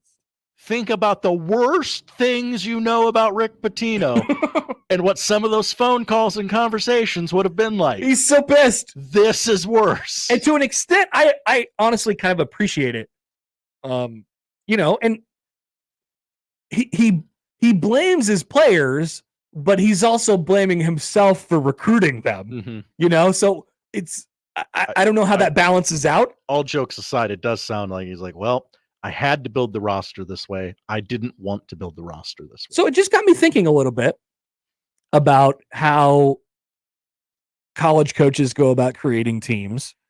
And like you said, Josh, they were in a bit of a tough situation. Now, they didn't have to tell everybody to straight up dip, which they did, except for Joel Soriano. But I think there was a lot of conversation at first when the transfer portal opened up and how this was going to be a place where, the best teams would get even better. And I don't think that's not the case, but they would get better because they would attract all these guys in the transfer portal, and they would just get the best players around the, or even smaller, hell, Nebraska, they were employing this for a while. Shout out Matt Abdelmassi. They were like, yeah, we let's just get a bunch of great transfers from around the country, and that's our entire team, and we'll throw them all together in a pot. We'll stir it up, and we'll see what we're able to do with it. That was the big idea at first. Am I wrong about that, Josh? I don't want to scarecrow this on myself. No, I think the right. big idea was let's get all these good transfer players, and we can create it. Can you create a team on all transfer portal players who are immediate eligible guys who are maybe there for 1 year, and then you turn it over the next time? It's kind of the same thing with one and dones, right? Even though the one and done teams, they have a little bit of a core from guys who stick around after that. Can you Colorado football a college basketball? Can team? Can you Colorado football a football team? Like, let's have that conversation too. And obviously, it can help to get an impact guy, and you're going to be in the transfer portal if you shun the transfer portal, you're going to be in bad shape. You're going to be in the portal every year to get an impact guy if you want to, if you need to.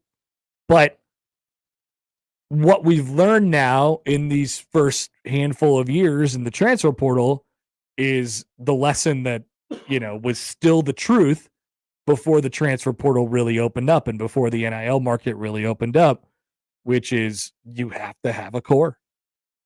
You have to. Coaches are learning the hard way. In this day and age of the transfer portal, it's still the team. Shout out to Old Man Takes again. It's still absolutely the team that means more. And in fact, I'll go further, and I think it's the teams that value specifically that, rather than we're going to go around the country and grab these different, transfer portal and see what we end up with, right? You don't want to be at the mercy. Like, what you want to stay away from the most is being at the mercy of the transfer portal. Mm-hmm. It's very, very difficult to create a successful team when you're at the mercy of the transfer portal, because it's just too. Look at Creighton this year. All right, Creighton had to fill basically one giant hole on their starting five to replace Ryan Emhard with Stephen Ashworth, who is one of the best teammates, and he checks all the boxes, has similar skill set to what Ryan Emhard offers. Obviously, they're a little bit different athletically, all this. They're similar in a lot of different ways, though. And it was still difficult for them to integrate him and for him to integrate himself into, whether it's the team, the quality of competition that he was sitting around. It still took him half the season to figure it out. That's one guy at one spot. That's what these teams who are I think most coaches now will just say, we're not going to do it that way anymore. We have to have a core. But if you have so much turnover, you can't do it during a basketball season. In fact, the teams that value the core, the teams that value the culture, and the things that, like Creighton basketball is doing, and hell, Iowa football is doing, I think Nebraska football is trying to build, they will see the value of it increase in the day and age of the transfer portal, where it becomes fun and cool to go grab guys from, wherever and just pretend like you put them in there and it's going to work. And maybe it does. Maybe you can hit some magic somewhere in there and you can get them integrated quicker. But it's the team, it's the system, and that's the thing that still works. I'm glad Rick Pitino realizes it now. He threw away an entire season to realize it. Now, it was going to be tough no matter what, probably. But you know what Dan Hurley did at first when he got to UConn? Yell really, really loudly. Yes, but also, I guess I don't know this for sure, but they didn't have a lot of turnover. I don't know that he told anybody to leave. You think, you know what Fred Hoiberg would love to have back? The first year, specifically the first year, and how they handled the entire thing, and then obviously the players that they got. None of those guys are here anymore. None of those guys stuck around. And it wasn't going to be that way. They wish they could have it back. And it's the same thing with Rick Pitino this year. I bet he's looking at it and he's like, what he's talking about is toughness. What he's talking about is guys playing with each other and for each other and all this stuff. If you want to get the most out of your team, it cannot be that way. It just can't be. And we're going to see I think we're going to continue to see an increased value on the teams that value that going forward. And the teams that don't get it, I mean, I don't know what you're waiting for. The evidence is all there, right? Like I said, that doesn't mean I'm not anti-transfer portal. I'm not anti going to get a guy in the transfer portal. You have to do it. You can get a guy. You can get a two. You plug a hole or two. But it's to fill holes. And if there's a star guy out there who just supersedes kind of everything, then sure, absolutely. And you have the means to go get that guy. If you're Kansas and you want to go get Hunter Dickinson to play for a year, sweet, like great, all the more power to you.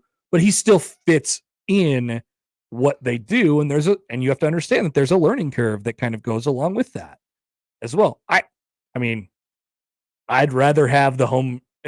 Not only are they more fun to watch, and they're more fun to get attached to as a fan, but I think ultimately you're able to get more out of it depending on the level of player that you're recruiting. It's just too difficult to put it all together on a we thought basketball was going to be the sport where you could do it, right? Hey, just go get talent. Fred Hoiberg could turn this thing around because the talent could come in like that. They had a 5-star player that never won more than single-digit games while he was here. A 5-star at Nebraska.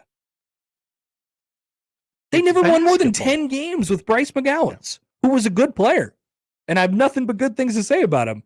But like that, they tried it, and it was the worst thing ever. By the way, Matt Abdelmassi, as I mentioned, running St. John's NIL deal over there. So we'll see if he's doing that next year. I wonder. But Pitino goes, we will never do that again. We will never do that again. And he's right. So I appreciate some of what Rick Pitino said yesterday, even though he threw his entire team under the bus and, ran over back and forth for good measure a couple times. Jeff writes in on the text line. Hi, Jeff. Damn, that's rough. He's pleading for everyone to transfer. I think the message is, I don't know if he's literally saying, hey, you guys got to go. But what he is saying, he is trying to find some tough guys. That's for sure. He's trying to find some guys that fit him. Some New York guys. Some tough New Yorkers. Yeah. This team needs to be a lot more like me. Guys who ride the subway, guys who ride the ferry. Come over from Staten Island. Maybe you're in waste management. Maybe. Drive a cab. Something like that. Tough dudes. Text from the 402. Hi, 402. Fred wants back year one. Pitino wants back year one. They both have the same guy helping them build their year one roster. Yeah, I don't know how that guy has I do not know how that guy has a job in college basketball, even at that level. Getting a couple messages here from people who are commenting on our app again, Josh. Oh, our lovely app. Yep. Is it being lovely again today? It's doing the same things it was doing when there was maintenance last week. Oh, apparently. wow. Fun. So, yeah, that's happening as well. Like I said, the teams that build from their freshman class, and basically it doesn't even have to be freshman class. Listen to Matt Rule talk about it. Obviously, they want to build from that, and in football, it's a little bit different. But listen to him talk about the way he talks about the transfer portal. If we're going to take a transfer, we want it, unless he's a super immediate impact, game changer kind of guy, which they feel like they got a couple this year in 1 year dudes, Jamal Banks, and Nair and Stephon Thompson. Like they got them to plug holes. But unless it's specifically those kind of guys, they want to have transfers be developmental as well. Maybe by your second year, you're pretty good. Maybe by your third year, you've finally acclimated to the entire thing and you're ready to meet your potential. That's what it's all about. Once again, I ask at the beginning of the year, every single year, that my local coaches of my local favorite teams get the most out of the teams that they have. Just get the most out of it. Maximize. I think we got a bunch of coaches who understand this around here. Is that so much to ask? It's not. It's not. Whatever you might be, and that's debatable, obviously, but I think we got a bunch of them who have now seen the light, and they've done a pretty good job with it. All right, Creighton's down 28-21, middle of the second quarter. Some calls are are they? Interesting. That's good. Also, we'll take a look at the app and see what's going on, but also I'll remind you that nobody's here today. Nobody's here. Come back with more next on 1620 The Zone. Previously on Unsportsmanlike Conduct. The suspicious activity also included the Better Showing Sportsbook staff messages from Bohannon and explaining that the messages were Bohannon informing Better that Bama was scratching its starting pitcher before the game before Bohannon alerted LSU. So the guys, look, I have messages from the coach. Unsportsmanlike Conduct with John Bishop and Josh Peterson. Weekdays 2 to 6 on 1620 The Zone. Your Omaha area forecast from the Godfather's Pizza Weather Center and KETV Newswatch 7 on 1620 The Zone. Partly cloudy skies for your President's Day Monday and mild with a high today in Omaha of 53 degrees. Winds out of the south-southwest 5 to 15 miles an hour. Becoming mostly clear tonight and a tad chilly. A low of 26 with light winds out of the west. Sunshine and warmth return for your Tuesday, a high tomorrow of 61. I'm meteorologist Caitlin Harvey with KETV Newswatch 7. Hi, this is Doug Nodgard with Equitable Bank. Great service never goes out of style. When the digital age dawned, many said computers would be able to handle many of the interactions that used to take a person. Boy, were they wrong. How many times have you called your bank and gotten a recording to press 1 or 2? Not at Equitable. Not only does Equitable answer your call in the first ring, it's answered by a human being. That's because Equitable Bank values its customers. Equitable Bank, we take banking personally. Member FDIC. Woodhouse Hyundai offers a streamlined car buying experience tailored to you. With the most versatile lineup of sedans and SUVs like the Hyundai Elantra or Santa Fe.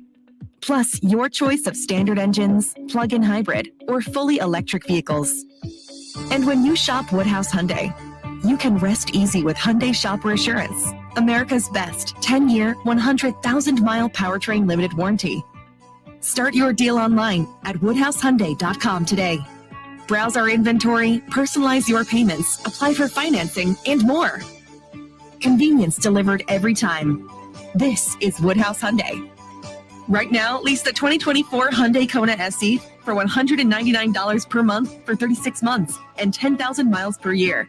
With approved credit, tax, title, license extra. First payment $2,999 down plus $299 doc fee due at signing. Offer expires 2/29/24. See dealer for details.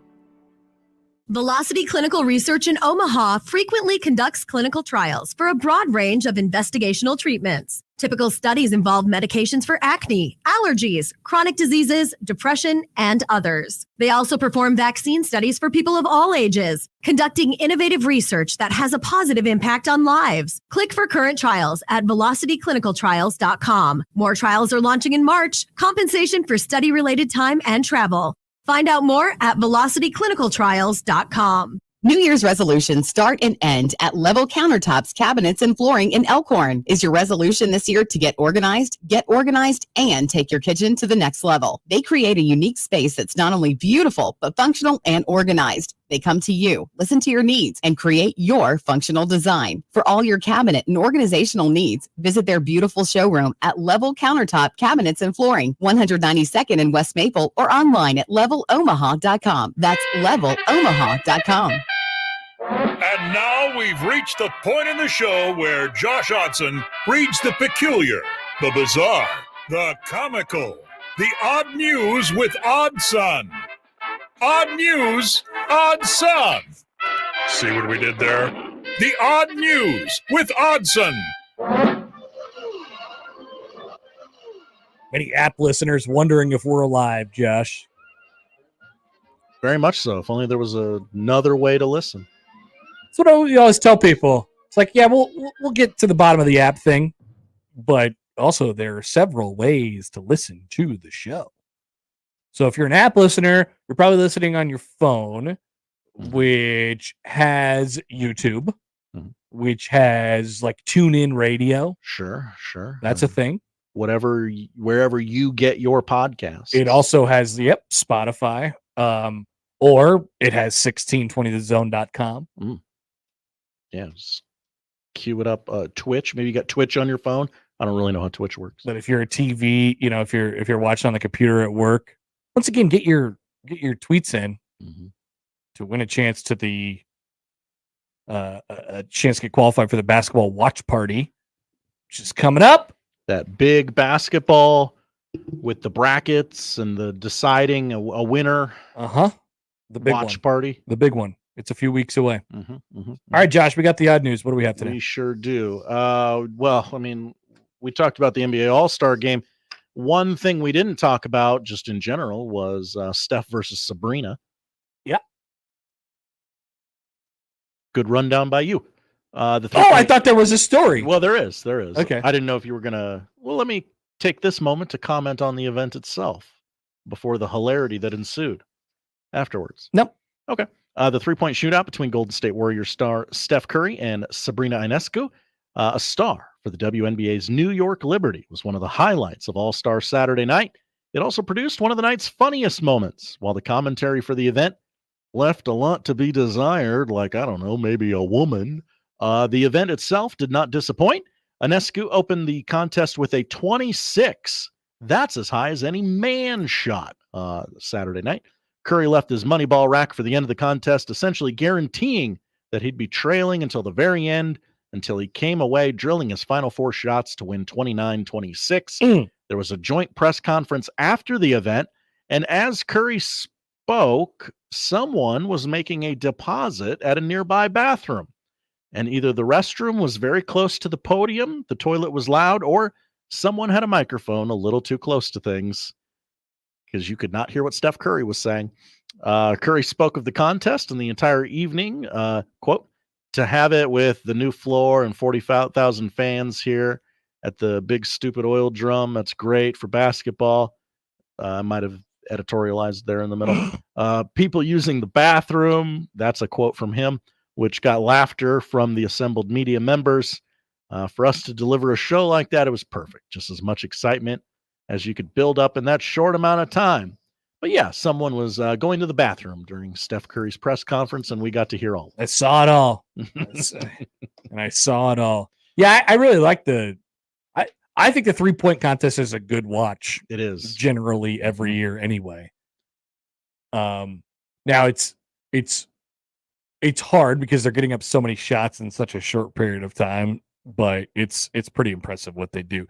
How you figure it out, how hard it is you go and you shoot 30 shots in the span of 1 minute, and it's very difficult. See how good your legs feel. And I'll say this: shoulders. If you can shoot, you can shoot, Josh. That's what many are saying. If you can shoot, you can shoot. Some people can just shoot it. I can't wait for Dame versus Caitlin Clark or something like that next year. Yeah, it feels like. Well, how's Caitlin Clark going to be in if she's still playing at Iowa? Well, I mean, she's got to break that all-time scoring record, regardless of gender. Got an Olympics story. You up on your equestrian news? No. Okay, good. I didn't want to double a story you were thinking of doing. An Olympic equestrian may have jeopardized his spot at the Paris Games this summer after he wore a Borat-like mankini during a recent event. Shane Rose, a 3-time Olympic medalist for Australia, has been sidelined by Equestrian Australia for wearing the outfit during a show jumping dress event at the Wallaby Hill Extravaganza last Sunday. Rose, 50 years young, posted a photo of himself in the attire on Instagram along with him in a gorilla suit and a beer costume. He later apologized as he faces a review from Equestrian Australia, the country's governing body for equestrian. Darren Goker, chief executive for that group, told the Sydney Morning Herald that complaints were made over Rose's outfit, along with the fact that there were minors in attendance. There were concerns raised about it. Whether it is 1 or 1,000, we have an obligation to review it. We received a letter with concerns, and it also sent to that letter was sent to Sports Integrity Australia. Yeah. And we have an obligation under our code of conduct to review. He has not been sanctioned. He hasn't been suspended. He has been stood down from competition while we review, and we have committed to getting the review done this week. Yeah, so unfortunately, this is just a time and place situation where, maybe I understand what that guy is trying to do, which is remove the shackles of the stuffy equestrian world. I think he's trying to make equestrian fun. And he's trying to be the bad boy of equestrian. I guess the problem is it's a little bit flawed. The idea of what he's doing is a little bit flawed because I don't know that wearing a beer belt and the Borat mankini with the gorilla costume on is exactly making equestrian fun. Yeah. Is it even funny at all? I mean, I tend to think that the jockeys wearing the weird helmets and the tight clothes is kind of funny. Maybe put a comical saying across your body in those suits. Yeah. So I think I get the angle he's going for here. His heart seems to be in the right place. He put a little hat on the horse. Oh, really? What kind of hat? So in one of the pictures that I'm looking at, he has the gorilla suit with the Borat, bikini on. And in the other one, he is wearing like a big, it looks like a buff man suit. Oh, okay. One of those, and it just says beer on it. And then he has a beer belt, and then he put a hat on the horse that says beer. Okay. Now a horse wearing a hat, that's pretty funny. But yeah. Whole question, horse wearing a hat, funny, not funny? All right, you work on that? Yep, I will. I'll tell you our final story. I get what he's going for, but I'm not sure I support it. We go to southern Arizona, where a 23-year-old man was arrested Thursday after he allegedly stole a truck hauling over $1 million worth of vehicles. Oh. The Cochise County Sheriff's Office said the incident began on a certain street at the Wilcox Love's truck stop. We're all familiar with Love's truck stops. Very. After Isaiah Walker approached a driver about his truckload. As the victim entered the cab, Walker threw him out and got in the truck. Walker then allegedly locked the door and drove off with the truck that was carrying 10 Chevy Corvettes. A deputy attempted to stop the stolen truck, but the suspect allegedly proceeded to drive recklessly on the roadway, almost like he didn't know how to drive a vehicle that large. The truck eventually came to a stop, and the driver was taken into custody and allegedly told investigators that, hey, I stole the truck because I needed a way to get home. He's facing 11 counts of theft. Yeah, pick a different truck to steal. Pick anything else to steal. Call a cab. Or you could have taken one of the cars off of the truck. That also could have worked. I mean, according to my friends in waste management, things fall off of trucks all the time. You never want to get charged for stealing 10 cars when you actually only stole one. Right. It just seems like a high risk, low reward situation. Yeah, the best you can get is it's like betting a minus 10,000 bet, right? The best you could do is get one car. The worst you could do is get charged like you're stealing 10 cars. You're going to get extremely mad that you really 11. I didn't steal 11 cars. I stole one. Really doesn't work out to your advantage. Nah. All right. Thank you, Josh. Thank you, Connor. 31-31. Oh. Creighton and UConn tied at the half. Creighton closed the half on an 8-0 run. Little run. Yeah. Game of runs, many say. So it was tied after the first. It's tied after the second. And we got 2 quarters left. Oh. By the way, shout out to women's basketball. Quarters. Do you like it? I do. Okay. Because I feel like people just say it and they don't really have a reason why. I can tell you why I like it. Okay. It's I don't know why. I'm one of those people. I don't know why I like it, but I do like it. So if you care about basketball the same way I think most people that do who are listening to this, it's it's first of all, it's very even, right? There's a break after each quarter. That is a specific time. That's not like this imaginary line where we're going to randomly call a timeout and take a break for 4 minutes and do a media timeout. And the media timeouts are very easy. There's like one floating media timeout in the second half of the first coach's called timeout, but it's at the under 5 of every break of every quarter, and then we have the fouls as well. 5 fouls each quarter. Then you go into the bonus. There's no 1-and-1s. There's no 7 fouls plus, and then when you get to the 10, it's the double. Nope, it's just 2 shots on bonus shots all the time. That's the reason why I like the quarters. Maybe that's it. I think so. People calling about our app, I'm sure. Yeah. Great. Many ways to listen. Is that what you told them? I did.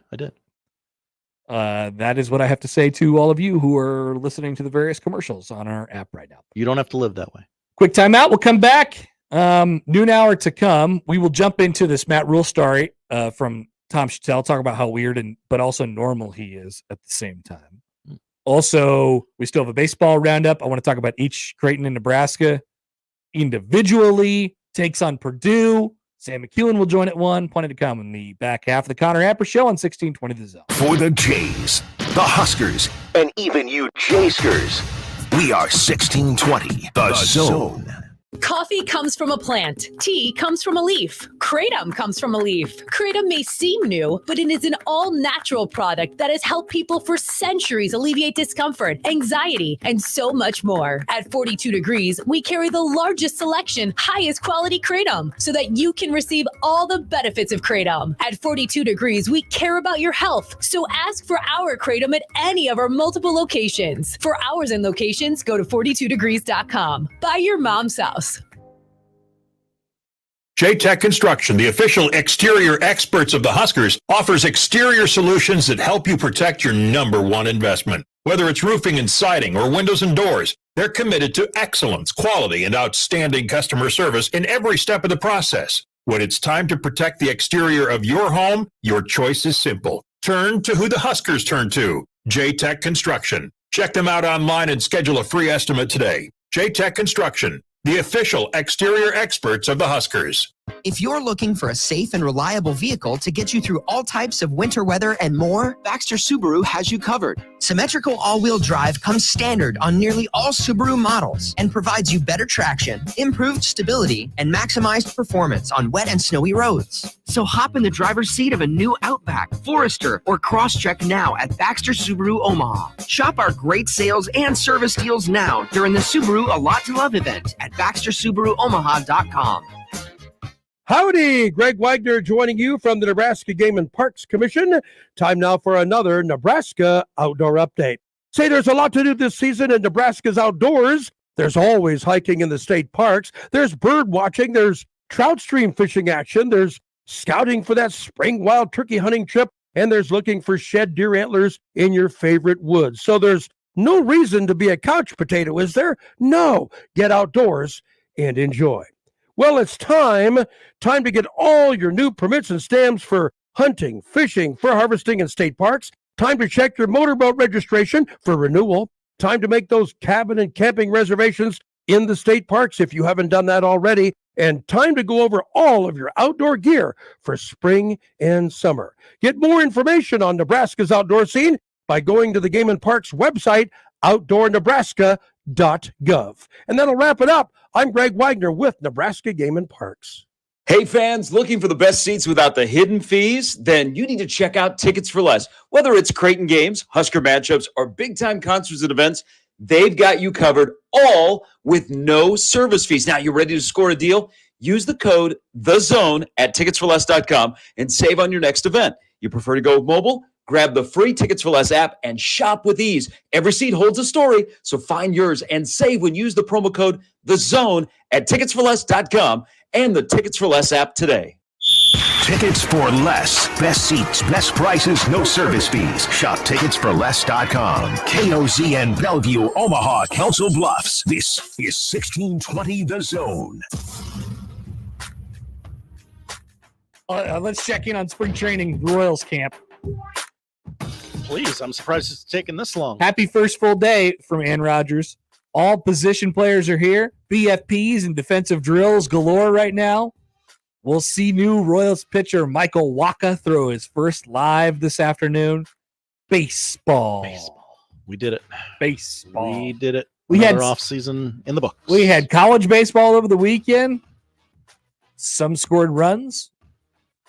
Some scored many. Mm-hmm. Some scored few. Some teams were up 25-2 and then had to go home and have the game not count at all. Some teams blew leads. Some teams wish their game would have ended after. Yep. That would have been the right transition into it. But yeah, we'll have more in our baseball roundup as we go on throughout the show. Baseball. Tom Chattel had the old sit down in Matt Rule's office. Matt Rule. I just have a couple takeaways from this. First of all, I love this little and the idea of it is he's been super open and in fact really willing to be like, hey, here's my family. They are here. They are present. They are going to be a part of the community. His wife is going to open up a business. They live in Waverly. They're not afraid to tell people where they live. They're not afraid to say, here's where I go sometimes to get coffee. Whoa. It's all in here. Here's what my kids do. My kids, my son's going to go to Nebraska next year, and my daughters are, they just like being around the team and all this stuff, and we really like being here. Matt Rule has embraced all of that stuff. So it's generally kind of about that idea. I'll read you this. Chattel and he was sort of taking us on the tour of Matt Rule's office. And he had all these things and, Joe Paterno and Tom Osborne, with their arms around each other and these framed signed photos and footballs and all these different things. Here's from Chattel. All this. And one more. Rule says, let me show you my favorite thing. And when I saw that, I was like, oh boy, what's this going to be? He walks over to the large window overlooking the weight room. There, he points to a desk by the window. This is my daughter's desk when they come and hang out on Saturdays, Rule said. It was a desk? Just a little kid desk, Josh. Little baby girl desk. Okay. Not where I thought we were going, but okay. Football coaches are protective husbands and fathers. The private life is just that. You don't need to know where they live. You don't need to know where they go or what they do. There's a boundary line you don't cross. It's been that way for most Nebraska coaches, and that's fine. This is Chattel. But as I sat down for our annual offseason interview with Nebraska's Matt Rule, I couldn't help myself. How's the family? Hey, thanks for asking, Rule said, and away he went. I've said this from the very start, and it continues to be the takeaway in basically everything he does and says. As we're sort of getting adjusted to this, and it's been more than a year now. I guess I'll make a comparison to us here at 1620 The Zone, right? We're all so weird. Very. We all have our little intricacies and weird takes about things, conspiracy theories. Is Schindler's List a comedy? Maybe somebody wears something dumb on. Maybe somebody decides to accidentally shave off his beard or purposefully if he lost a bet, and I think because that happens, and we're in our comfort level with each other, we're not afraid to make fun of each other. But we're all really, when you sort of, and I sort of hesitate to say this because I know about the group that I'm talking about, we're all kind of normal. I think we're really relatable. Yeah, we're just dudes. I think we're kind of relatable, right? We're out in the community. We're going to the same places that you're going to. We're doing the same things that you're doing. You guys talk about Costco all the damn time. Exactly. We're like, and we talk about movies and we talk about music and all this stuff. Yes, we're weird, but we're normal. And everybody that I've heard from who listens to the show, his people that do listen to the show, they'll slide in the DMs and they'll send me weird takes about stuff. I'm like, I don't know why you're thinking of this, but I like that you are. I just feel like that's Matt Rule. He's the most relatable coach Nebraska's ever had. Ooh. By far. Yeah. By far. Yeah. I mean, but by a million miles. He's just he is a normal guy. He's weird. He's super weird. Right? We're doing Fu Manchu. I got weird takes about football. I got takes about teamwork and all this different stuff. And don't get him confused. Like he's a serious guy as well. But I think the weirdness and the intricacies and how much we know about him specifically makes him normal. How much you know about us specifically makes us normal. Even though it is, some of us don't detest mayonnaise or Popeyes or, whatever it might be. But there's somebody out there who's listening in the audience who's like, yes, I agree with this. Is this normal? I feel normal now. I think that's kind of Matt Rule. Like he's got these intricacies. He's very, he's an interesting guy, but that makes him really normal. And the things that we know about him makes him normal and relatable. He's the most relatable coach Nebraska's ever had. And like it comes on this is the reason we're talking about it, not just to dump on Scott Frost, but like, it's amazing that Frost didn't embrace any of that piece. And we're talking about it because he's coming directly off the heels of Frost, who Rule has always talked about positively and say he's a good football coach and he's done a lot of right things. And I believe that was the case. But Rule's approach to life and football and the balance between it and like being a human being, completely opposite. Completely opposite. Well, that's what you do in college football. You hire the opposite. And the fact that Scott Frost, didn't embrace any of that right out of the gate, and in fact shied away from it and ran away from it and stiff-armed it and continued to close doors and close doors and close doors, it immediately set him back. I think we all looked at it that day and we were like, oh, geez, he is really serious about this deal. He's really serious about this. So, by the way, hilarious email we just got on the non-watch party. All right, we'll work on that. Good thing we didn't get too far down that route. I think it's amazing. And I do think it set Scott Frost back a little bit that he sort of wasn't willing to embrace that. And I don't know that it's different. We often talk about how different Nebraska is and how tight-knit the community is and stuff like that. Like, I think it's good to have a normal person who has an ego, understands that he's good at this and that his thing works, that his football style works, his development style, his teaching style, his recruiting style works. Like, you have to have confidence in that, but also, not so much of an ego to be like, what I'm doing is, like, you don't get the sense from him that what he does on a daily basis is the most important thing in the world, but he treats it that way. Right? Puts a lot of effort in, but at the end of the day, he knows like that's not what I'm going to be judged on when I come home at the end of the day. Like I've got to do the dad thing still. I've got to have the work-life balance. And I've done this job long enough to where I found that some people don't ever get there. Yeah.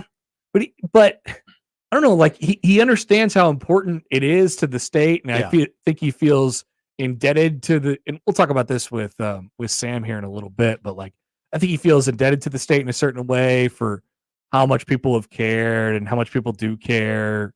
But like he, at the end of the day, is still a normal guy and he wants to accomplish all of these things at Nebraska. We're not going to talk for 20 minutes about how normal he is, but I thought it was worth, sort of stopping and looking around and saying, man, I just think he really gets it. I think it's relatable because it's specific. He says, Rule says, I went to Walmart last night to get some Valentine's cards and candy for the girls, and people stop me to talk. I go in the grocery store and talk to people. Sometimes they want a picture. People are always really cool. to me, the great part of this job is being part of this community and this fan base. I was at the Nebraska-Iowa women's basketball game. I probably had 30 Iowa people ask for a picture. For me, that's a win. When a Hawkeye asks a Husker for a picture, that's a win. And he goes on to talk about each of his individual kids and the places he likes to go. He goes to Buck's Bar and Grill. Wow. He also loves country music. He loves the bourbon. I love the Steelhouse, the Admiral. I've been to Buck's Bar and Grill several times for the live music. I love watching people perform. The music scene here is great, from the smallest of the bars to the CHI. Baxter Ralston PBA does a great job. I've been to Monster Trucks. I've been to WWE twice. Yes. That's Matt Rule. Like the embrace of the fishbowl is, I don't know if it'll get him over the hump. I don't know what it'll do for him, but I do believe, and we've talked about this briefly before, and I guess we'll kind of end it here. Like, I do think he has built some equity. Think about how kind of on edge everyone was at the beginning of this. Is this the guy? Is he the one? Yeah, but like you were, the situation that you were coming off of, and we tried that, and I can't believe that didn't work. And we're cursed. No one's ever going to win here. Right. And what people would say about him when he got here, and what he had most recently done. There was you have reasons to be skeptical just as a human being, right? It's like, I don't know that this is going to work. And so when that happens, we tend to get short fused a little bit, and you don't know the guy, and you hope that things go well right out of the gate. And they had a first year where they were 5-3, and they lost 4 straight games in excruciating fashion to end the season. And everyone was like, yeah, you know what? I feel like this is going to be okay. Maybe not everybody, but I think he's built some equity. I like that guy. I think he's built some equity with people. And it's just not just because we like him and we think he's nice and we think he's cool. It's because we got to know him. We legitimately got to know him. So what? Stephen M. Sipple has weighed in on one of our poll questions. Oh, good. A horse wearing a hat. Funny, not funny? Stephen M. Sipple. Super funny. LOL, end parentheses. Thank you, Sipple. Cody from the text line. Hi, Cody. Did Rule explain why he switched to the 2-finger point in recent months? Those are the real questions. Great question. Maybe that'll come out in part 4 or 5 as she tells the interview. Is it because it's year 2? And it's a little timestamp on the photo? That's true. 3, 4. What's he going to do when it gets to like 5 or 6 or 10? I'm going to maintain that he stole it from me when I did it at the media days last year. I like this happen. I feel like it started happening right after that. Like the cut of his jib. Did it not start happening right after that? It really did. He did the 2-finger point. It looks better. I kind of like that. One last quote from Rule. I put a ton of pictures on my wall, so when players and families come in, they could see a little bit more about me and what interests me. All these moments, professional and personal, each one of us is an individual that's made up all these parts. They see my respect for Coach Osborne. They see my respect for my coaching career and my former players, and they see my family. And that's Matt Rule. And I'm in this office a lot, and I love my family. I'd like to see my family. Work, life, all of it. Creighton and UConn, Jays up by 1. Getting close to the midway point of the third quarter. In that game, 36-35. We got a battle. They've been back and forth the entire game. All right, we'll come back. Speaking of basketball, we'll jump into the local teams from over the weekend. I did some research on Nebraska and sort of what they've been able to do, put it in context of what they've been able to do at Pinnacle Bank Arena this year. Would you call this some light spreadsheeting, or it got heavy in the set? It's not very informational. This is a great sell for it, I know. It's not particularly informational, but it took me a lot of time. That's what the audience needs. I'm sure you'll get a lot out of it when we discuss it during the show. We'll talk about the The Blue Jays are where they're at right now. Just a spoiler alert to tease a segment. I think they're in a great spot. I think they're in a very good spot. And I don't know how many teams in America I'd feel completely uncomfortable with Creighton playing right now. Next on 1620 The Zone. Show. Follow us on Twitter @Happer Show for all the latest news and views. We may even say something interesting once in a while. Unlikely. Really, guys? Live from the Host Coffee Studio, this is 1620 The Zone. When it comes to concrete repair, Everlevel has some serious game. Coach Greg McDermott here to coach you on why you should choose Everlevel Concrete Repair. They've got the fundamentals to fix your cracked and uneven concrete, and their products will give you the best defense against future damage. It's a fraction of the price compared to replacement, and their solutions come with a long-term transferable warranty. Working with Everlevel is a slam dunk.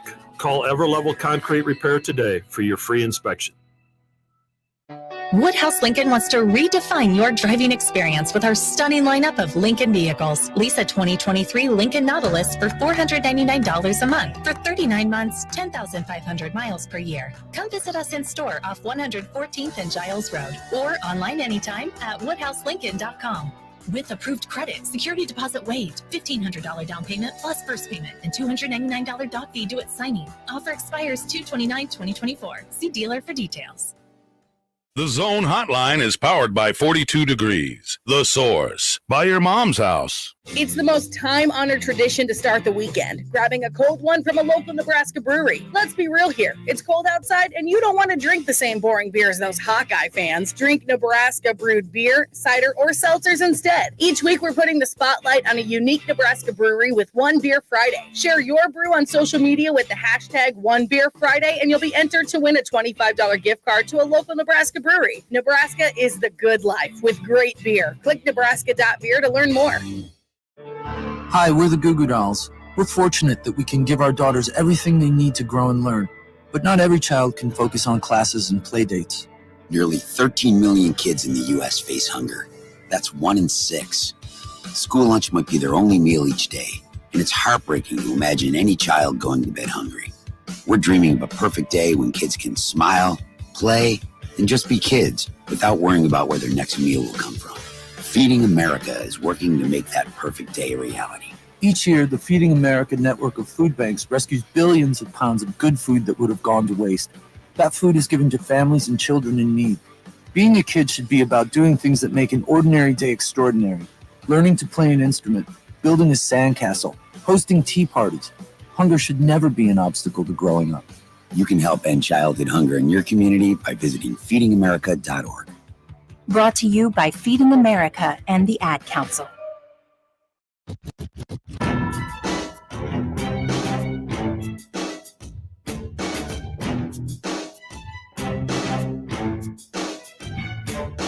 right, Creighton women down after, we weren't gone for very long there, but they were basically 12-0 run during that entire break. 43-36, they're down at UConn right now. Game of runs. I believe the Creighton women dropped a spot in the AP poll this week, down to 21. So this all happened during the game as they're pushing the number 15 team in the country. Speaking of being the number 15 team in the country, the Creighton men are 15 in both the AP and the USA Today coaches poll, which were released today. So it'll officially be 15 versus 1 tomorrow night at the Chai. UConn, definitely the best team in the country. Tickets still available, by the way. Tickets still available. Very good. Get in there. You want to see my pregame comedy act with Ed Service. We're striping the Chai. Yeah, we're striping it out. They got graphics all over the place. Go check out where your seats are too, and you could wear the appropriate color. But yeah, back to your point. UConn looks a little wagonish. Yeah, they're good right now.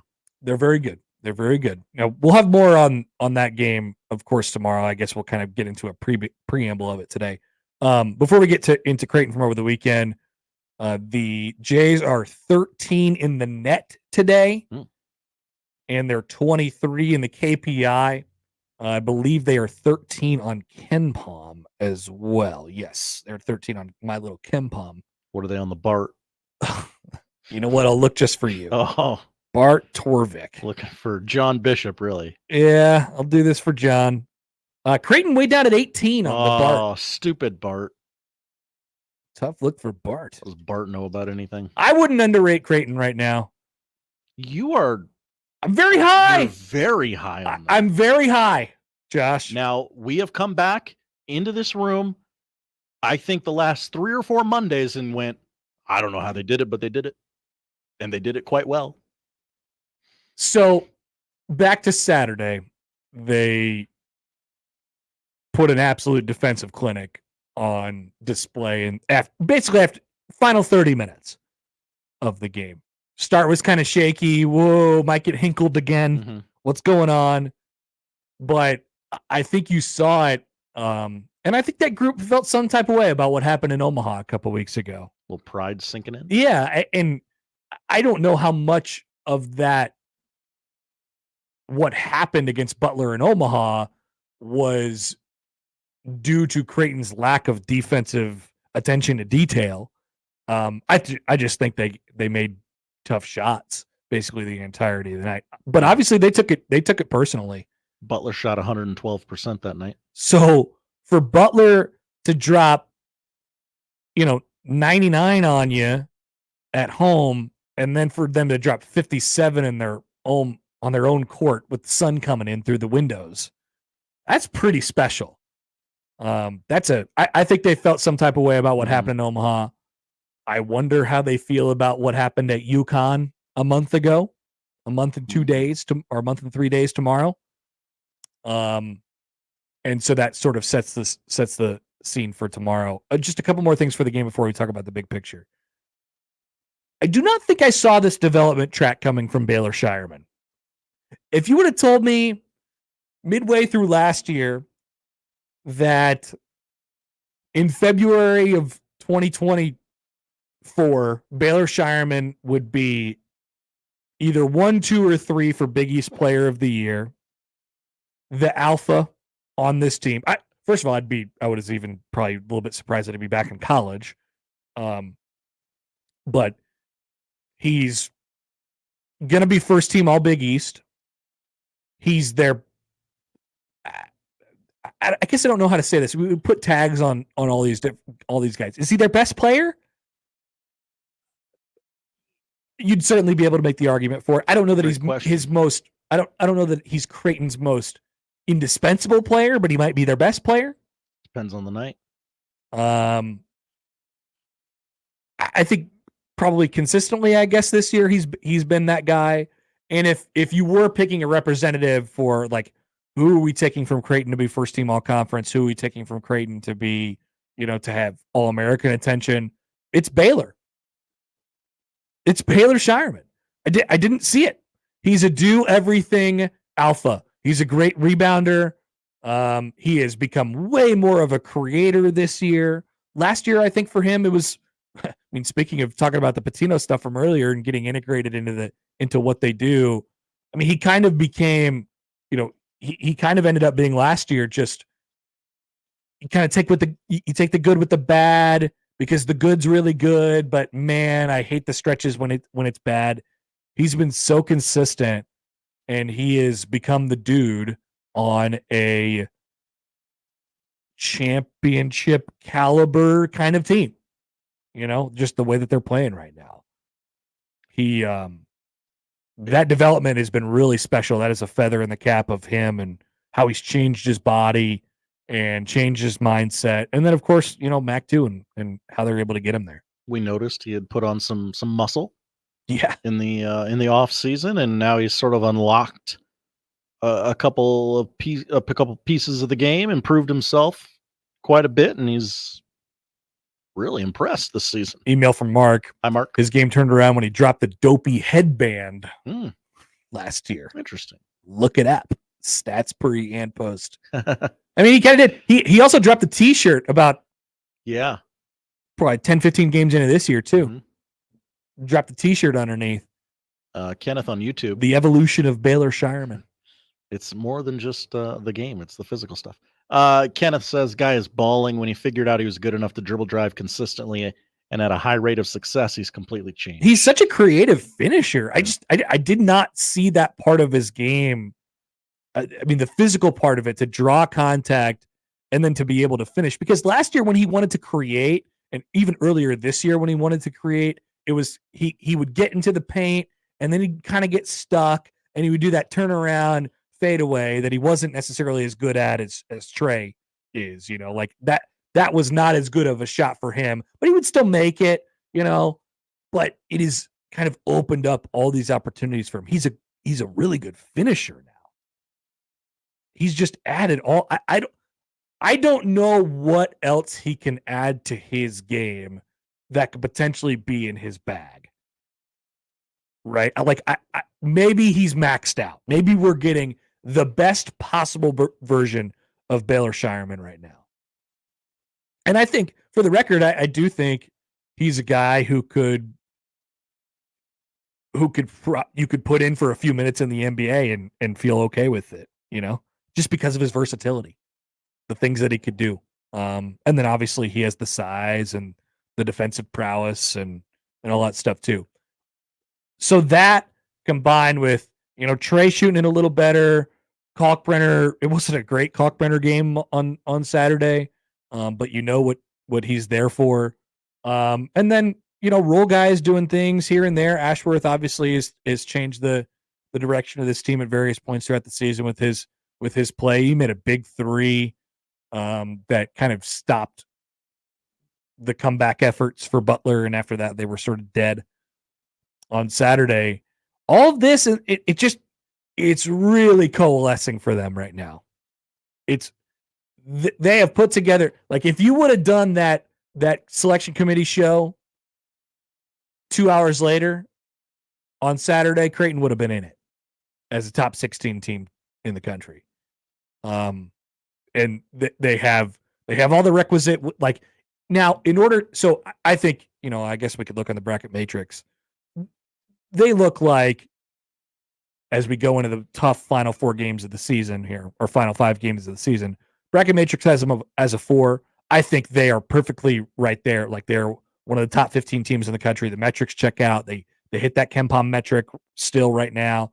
Top 25 both offense and defense going in the NCAA tournament. Now, in order to really push further, you're going to have to, beat UConn and Marquette, right? Both of them, and then get a couple more. So maybe this is the height. Maybe this is the ceiling. But I just really have loved the way that they've played for a couple weeks. And that would really even include the Butler and Providence losses. This has been really good for like 3 weeks now. And over the last 3, they've really found it. They played, even against Georgetown, they played really well. They didn't need to that night, but they played really well in that game. Obviously, the Xavier win on the road was huge. Since the last time they played UConn, really, they've played quite well. And so I couldn't think of a better position for them to be in leading into tomorrow. Yeah, and then you'll see how good they are, how good UConn is. Well, I'm excited to see what it looks like, and theoretically, like, Creighton plays well. Right. Hopefully they're just able to play well, and we're able to see what that looks like. Because last time they played, it was a mess for Creighton. They couldn't do anything that was as bad as they've looked all season. Obviously, UConn is responsible for some of that, and now they're going to have a healthier, Cling in, and Tristan Newton has been like unbelievable. Like, they are an absolute wagon, which makes this game come at the perfect time for them. Because I think Creighton's at the peak. Well, hopefully they're not at the peak, but they've played as well right now as they've played all season long. They have the right combination of guys understanding what they are and who's supposed to do what, and defense combined with offense. Like, it's just all coming together for them right now. A month ago when they played, they didn't have it all figured out yet. I think they kind of have it all figured out right now. They know what the best version of themselves looks like and what it takes to get there. So roll it out there tomorrow and see what happens. Good little tune up for, obviously there's 4 games in between now and the Big East tournament, but You want to know where you stand going into that, and then the tournament after the tournament. Well, I mean, I think it's more about that, Josh. Mhm. Like, I think there is hands down, UConn is the best team in the country. Hands down, UConn is the best team in the country, and so you get to throw it out against them. And to be like I've been saying for the better part of 2 weeks now, I think Creighton's going to win the game tomorrow. Like, I just think they're in a position to take their best swing at this, and the crowd will be good. And even if they don't win tomorrow, I think it's going to be a good game. I think you'll see the points, I think you'll see UConn maybe as a slight favorite. Like, we're talking a point. It could potentially swing the other way.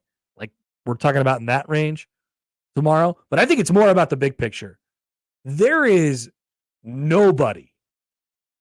And think about what I'm talking about. Like, Creighton's UConn's the best team in the country. And I'm talking about Creighton competing with them tomorrow. There is nobody that if I saw them lined up against Creighton right now, I'd be like, no chance. I don't love that. Nobody. There's nobody in the country who sends that fear into me as a Creighton basketball fan right now. And maybe some of that is like homerism, whatever. I don't know. But like I said, I was watching Purdue on Sunday, and obviously they didn't look good against Ohio State. I tend to be higher on Purdue than most. I like the pieces that they have. I do think Edie is an important player. They've lost 3 games this year, and they're all stupid. Like, right. They're all like. I think that's a good basketball team. I think it's a really good basketball team. They might not. I don't know what's going to happen to them when they get to the NCAA tournament, but I'd love to see Creighton against them. They have the answer. They have the answer for all of these things. And especially Edie and how they set up with their guards and the way that they defend and stuff like that. Like, I think I would like Creighton in that game. I'm sort of salivating at that potential matchup if Creighton can get to a 4 and Purdue ends up being a 1 at the end of the day. We've seen them play Arizona over the last, calendar 12, 13 months here. Back in Maui, it's a different team than it was last year. Houston, they're such a pressure team that maybe Creighton would wear them down with their offensive precision over a period of time. Those are our top 4 teams in the country with UConn. So I think this team is exactly what we wanted them to be at the beginning of the year. Now, Connor, let me ask the question. You saw UConn manhandle a top 5 Marquette team over the weekend, right? Yes. Your thoughts? My thoughts on UConn or Marquette? Either, however you want to take the question. I am not as high on Marquette as some are. You said that on Friday's show, and you seem to have been maybe proven right on that. I don't think it proves anything. Like, I don't know. Now, up until the last couple here, Kolek had been, not playing very well. I think they kind of have to, or that team that plays with so much energy and momentum that they're really quite a bit better when they're at home. And I don't know any teams that aren't like that, right? But I think for them, it sort of makes a really big difference. And I think they lack some of the really good guard play and shooting that you need. I know they have Kolek, but I'm talking about outside of him.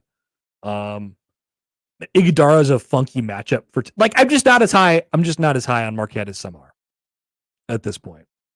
That doesn't mean Creighton's not going to lose to him on senior day. Whatever. Oh well, no, Frank Caliendo's in the building, but they're on come to play. They're on watch for me. So I'm not blinking twice when I see UConn go wreck Marquette. That doesn't make me really think anything. Jeff on the text line says Edie would destroy Kalkbrenner. I just disagree with that. I just disagree with that completely. I do not think that would happen. I do not think that would happen. Edie's been gettable. And you can get to him. You can. Well, I think they do different things. Yeah. Kalkbrenner with his athleticism and his ability. Like they at the very least cancel each other out. And I just give Creighton the advantage in a variety of other places. Edie's the type of big man I didn't know existed anymore. Yeah.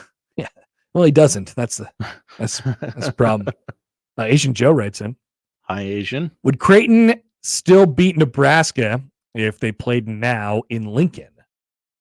Also, I'll bet Connor Lunch that Creighton loses a close one to UConn. Well, I don't think Creighton would win by 30 again against Nebraska. No, if they ran it back. I've been saying this all year about that game.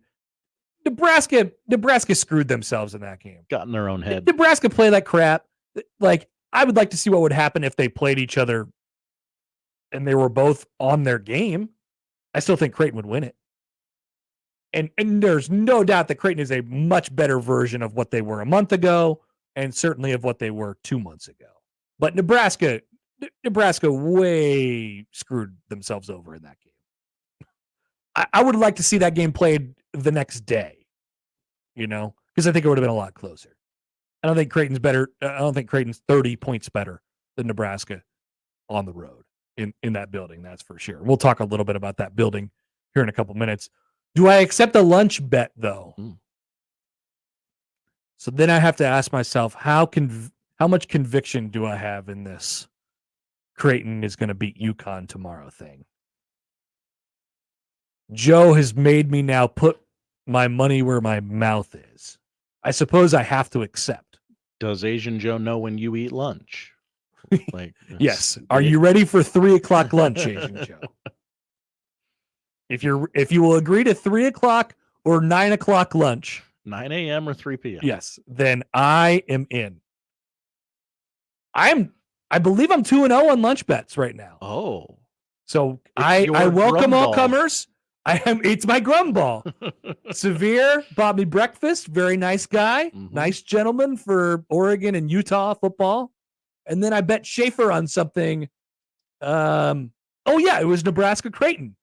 And I thought Creighton would win by like double digits or something like that. And he owes me Bonwich. So that one is still pending. Maybe he could bring his child. So Asian Joe, know what you're going up against. The 2-0 in lunch bets guy. Let's do it. Witness. All right. I just think Creighton's in a really good spot right now.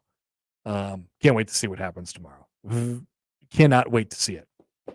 But yeah, if you're asking about their ceiling, which I know that's the thing that people were curious about the entire year. How good are they? Can this team do X? Can they get to the Elite Eight again? Can they get to the Final Four? Can they potentially even win the national championship? We of course wavered on their ceiling, and it changed, I think, throughout the year. Yeah. Like at the beginning, we were like, man, yes, I think they have all the pieces. And then they met some resistance, and I think they had to figure some things out. The thing that I love the most, the thing that I think that they have gained that they did not have before, outside of I think Ashworth is better and Shireman is better. Aside from that, my biggest question about them at the start of the year was do they have enough bleep you? Do they have the edge? Mm-hmm. I think they have gained the edge. Something that whenever they lose, grabbed the edge, people are like, "Oh, their team's soft. They don't care." Yeah, I think they have an edge. That sometimes makes all the difference. 2 years ago, that team with Ryan Hawkins and Trey and everybody else was hurt. And Kalkbrenner ended up getting hurt in the NCAA tournament. There's no way on God's green earth that team should have won an NCAA tournament game. They had the edge.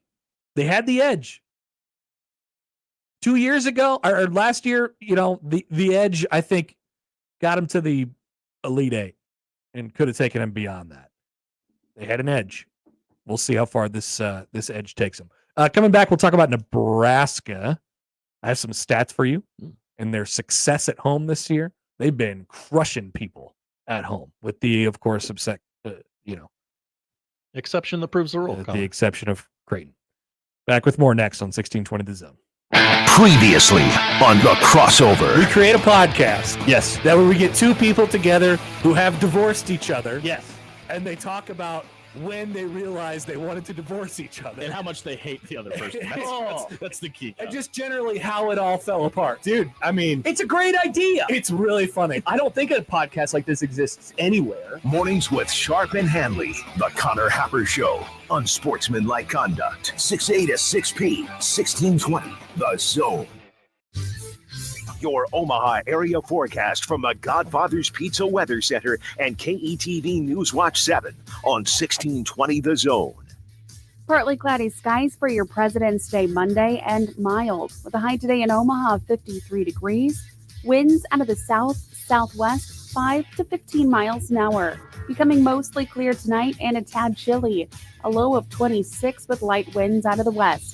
Sunshine and warmth return for your Tuesday, a high tomorrow of 61. I'm meteorologist Caitlin Harvey with KETV Newswatch 7. Roofing, siding, and gutters. Make the right call with the rooferys at John Higgins Weather Guard. Meet Cheryl. Hey. She's on vacation and lost in the moment. Unfortunately, so is her Chase debit card. It's got to be somewhere. Maybe she lost it at salsa night. These skirts should have pockets. Or maybe she lost it at Pilates. 3 and 2 and... But she's not worried. With the Chase mobile app, she can lock her card till it turns up. Tools that help protect. One bank that puts you in control. Visit chase.com/checking. Chase, make more of what's yours. Chase mobile app is available for select mobile devices. Message and data rates may apply. JP Morgan Chase Bank, N.A. member FDIC. When you wake up well-rested on a great mattress, everything becomes clear. I do make everything about me. Things you missed when you were tired finally reveal themselves. That meeting could have been an email. It's the President's Day sale at Mattress Firm. Save up to $500 on select Tempur-Pedic adjustable mattress sets and get a $300 gift toward pillows and more, all with free and fast delivery. The right mattress matters. We'll find yours. Restrictions apply. See store or website for details.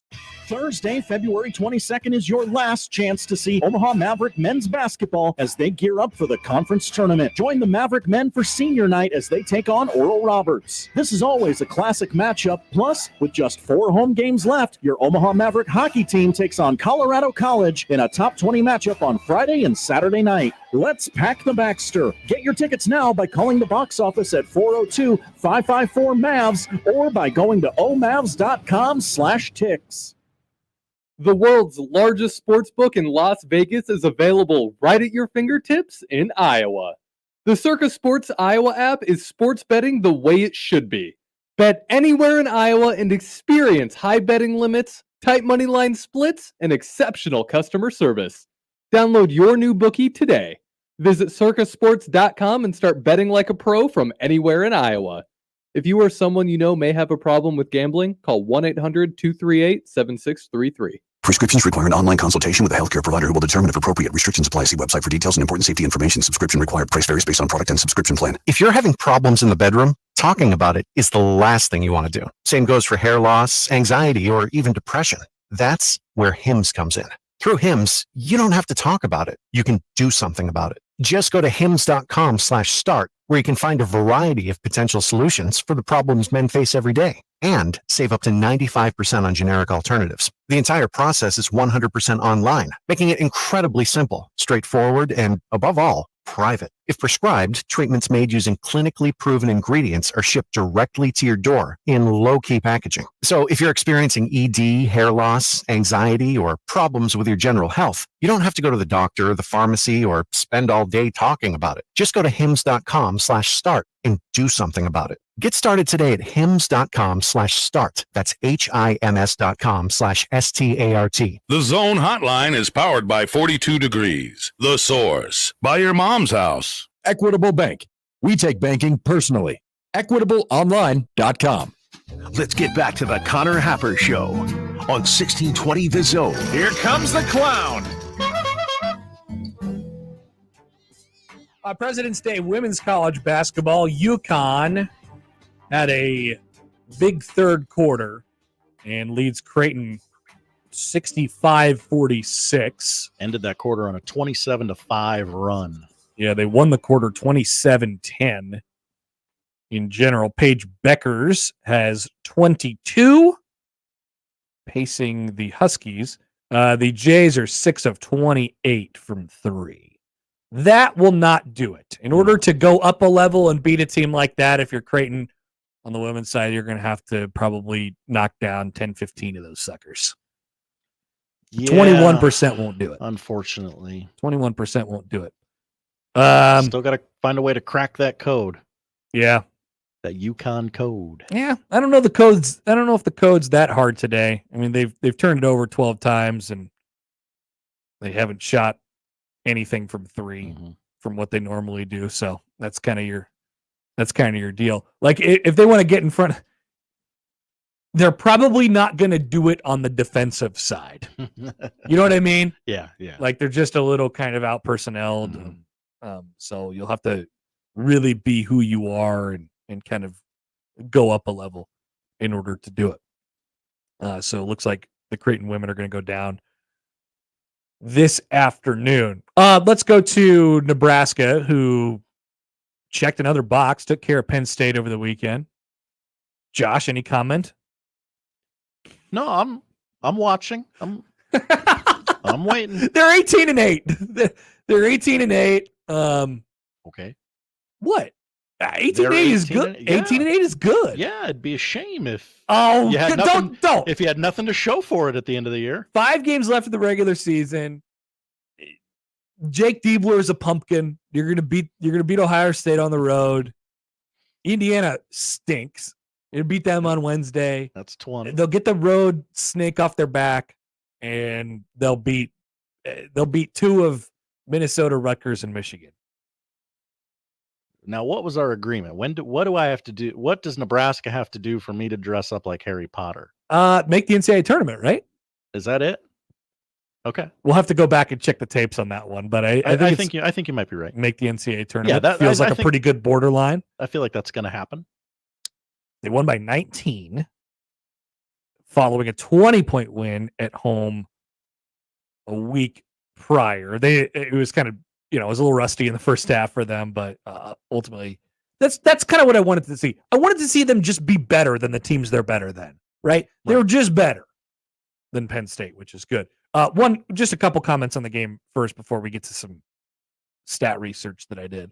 Keisei Tominaga, favorite play of the game was him getting a dribble drive that ended in a baseline floater, no contact, right? He goes up. It's a tough shot, but it's not like a physically tough play, right? He gets the baseline floater to go. This is like within the first 8 minutes of the game.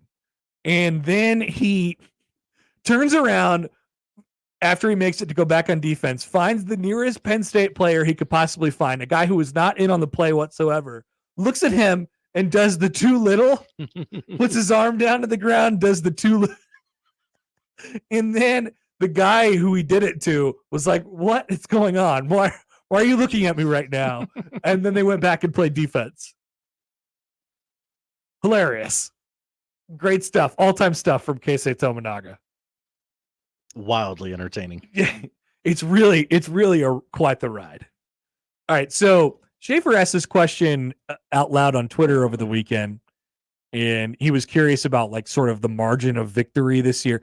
I think he specifically asked, how many is this set the record for 20-point wins at home in a season? It just sort of got me thinking about their performance in that building. So I have created a spreadsheet.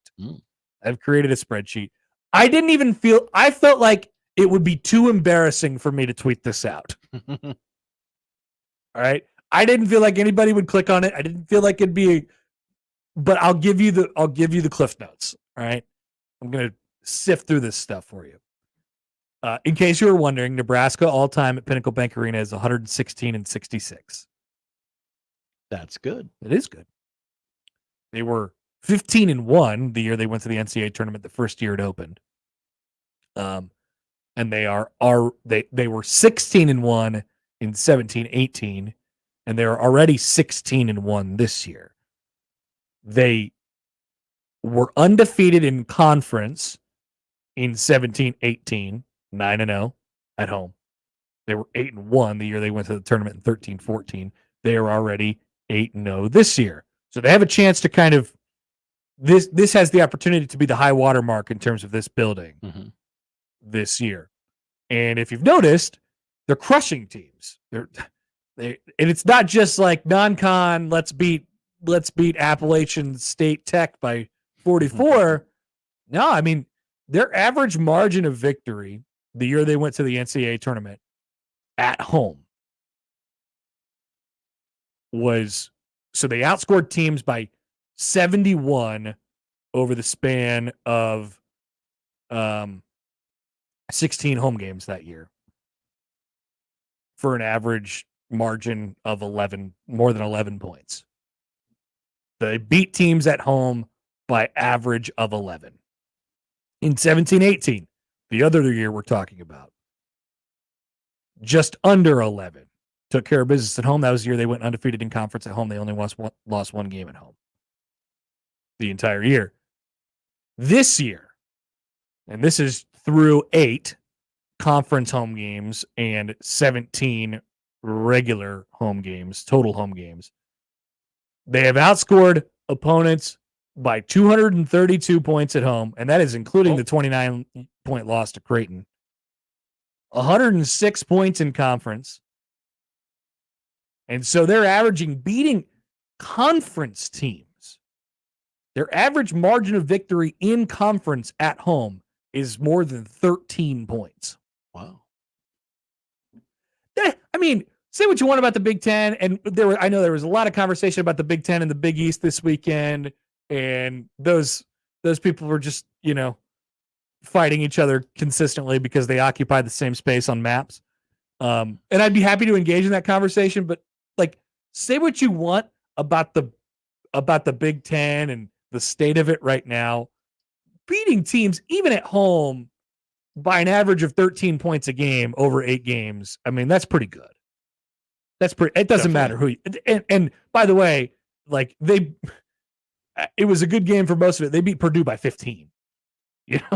Conference wins like that are definitely right. You're familiar with the opponent. Yeah. That's not just taking care of business. That's being better than the teams that you're generally playing against. Are they 15 points better than Purdue? No.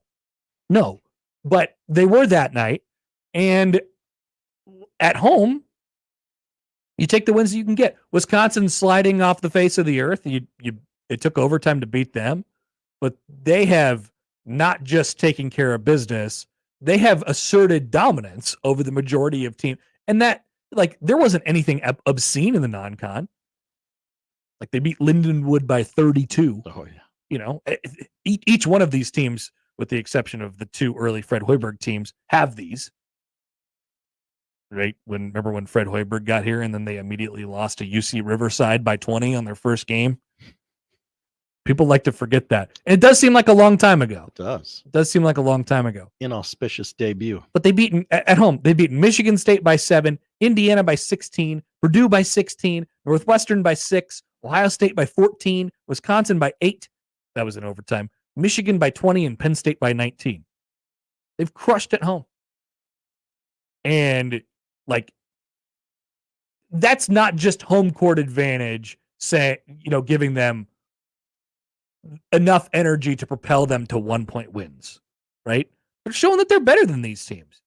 If you play those 8 games over again, maybe they're 6-2, but they are a lot better than Michigan. They are a lot better than Penn State. They are a lot better than Ohio State. They're probably better than Northwestern. I know what happened when they played them on the road. They're a lot better than Indiana. That's not just TCB, Josh. That's a real life deal. That's a little bit of bully ball in your home court. Jeff writes in, I was at the game. Big takeaway was how bad Penn State is. Nebraska didn't even play that well. No, they didn't. Especially the first 8-10 minutes of that game. I was like, what's going on today? You kicked the dust off a little bit sooner going into these. But yeah, Penn State's certainly really bad. That's the point. Nebraska has proven it more times than not this year that they are better than whatever slop is out there in the bottom half of the league. Nebraska is firmly a top half of the Big Ten team. There is a difference when you get into the Rutgers, Indiana, Maryland, Penn State, Ohio State, and Michigan portion of the league. Nebraska's better than all of them. And I know they lost to Maryland convincingly on the road. But Nebraska has a better resume than all of them, and they're better than all of them. You get into the Iowa, Minnesota, Northwestern part of the conference, they're in that. And then there's the Purdue, Illinois, Michigan State, Wisconsin part that it's probably set apart a little bit right now. But you could make an argument for Nebraska because they're only a game behind those three, Michigan State, Wisconsin, Northwestern, in the league. All right, we'll come back. Sam McKewon will join us at the top of the hour. Still a couple more things I want to get to before we do that. We might even take a call next on 1620 The Zone. Now live on Twitch, YouTube, and 1620thezone.com.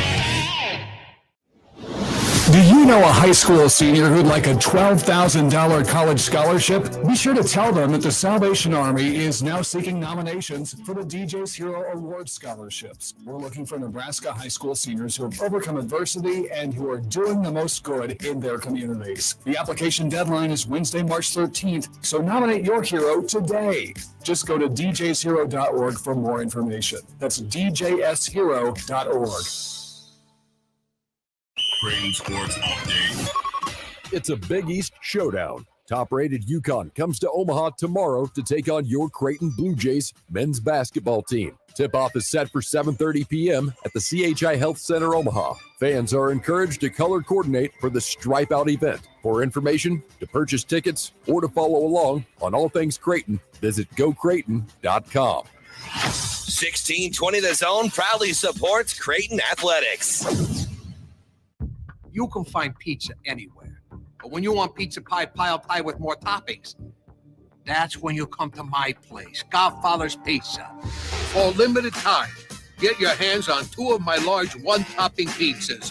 Pick pepperoni, beef, black olives, you choose. All this food for only $30. Feed your whole mob without breaking the bank. Hey, it's an offer you can't refuse. Godfather's Pizza. Do it. Shop Woodhouse Chrysler Dodge Jeep Ram during Ram Truck Month and save on the entire lineup of heavy-duty trucks. Like the powerful and capable new Ram 3500 with an array of safety and tech features that will take your driving experience to the next level. Right now, get up to $15,500 off MSRP on our lineup of 2024 Ram 2500s and 2024 Ram 3500s. The most advanced Ram heavy-duty pickups ever. Get started today at WoodhouseCDJRBellevue.com or WoodhouseChryslerJeepDodge.com to find your next truck. Based on standard and available features offered with approved credit, tax title license extra. Woodhouse discount of $3,644. Manufacturer incentive of $9,856. $1,000 for qualifying trade and $1,000 with finance through Chrysler Capital. $299 doc fee due at signing. Offer expires 2/29/24. See dealer for details. Are you the parent of a 2 to 7-year-old? Listen closely for an exciting free radio offer. By now, you've probably heard of ABC Mouse, the Parents' Choice Award-winning online learning program that's actually changing the lives of early learners everywhere. ABC Mouse is like a little one-on-one teacher. It has helped her so much. Right now, we're offering a special radio promo to try it free for a month, but you have to go to abcmouse.com/radio to claim your free month. That's abcmouse.com/radio. Sponsored by Age of Learning. I'm former Husker Terry Keneally. And I'm former Husker Titus Adams. Titus and I used to sack quarterbacks, but now we're fighting for the children of East Omaha. Terry and I are on the board of the Q's Fund, which supports the Q's school system, made up of Holy Name, All Saints, and Sacred Heart School, which I am a proud graduate of. Our students receive a values-based education with the family support they need. And they go on to graduate high school at a 96% rate. Learn more about our children at qschools.org.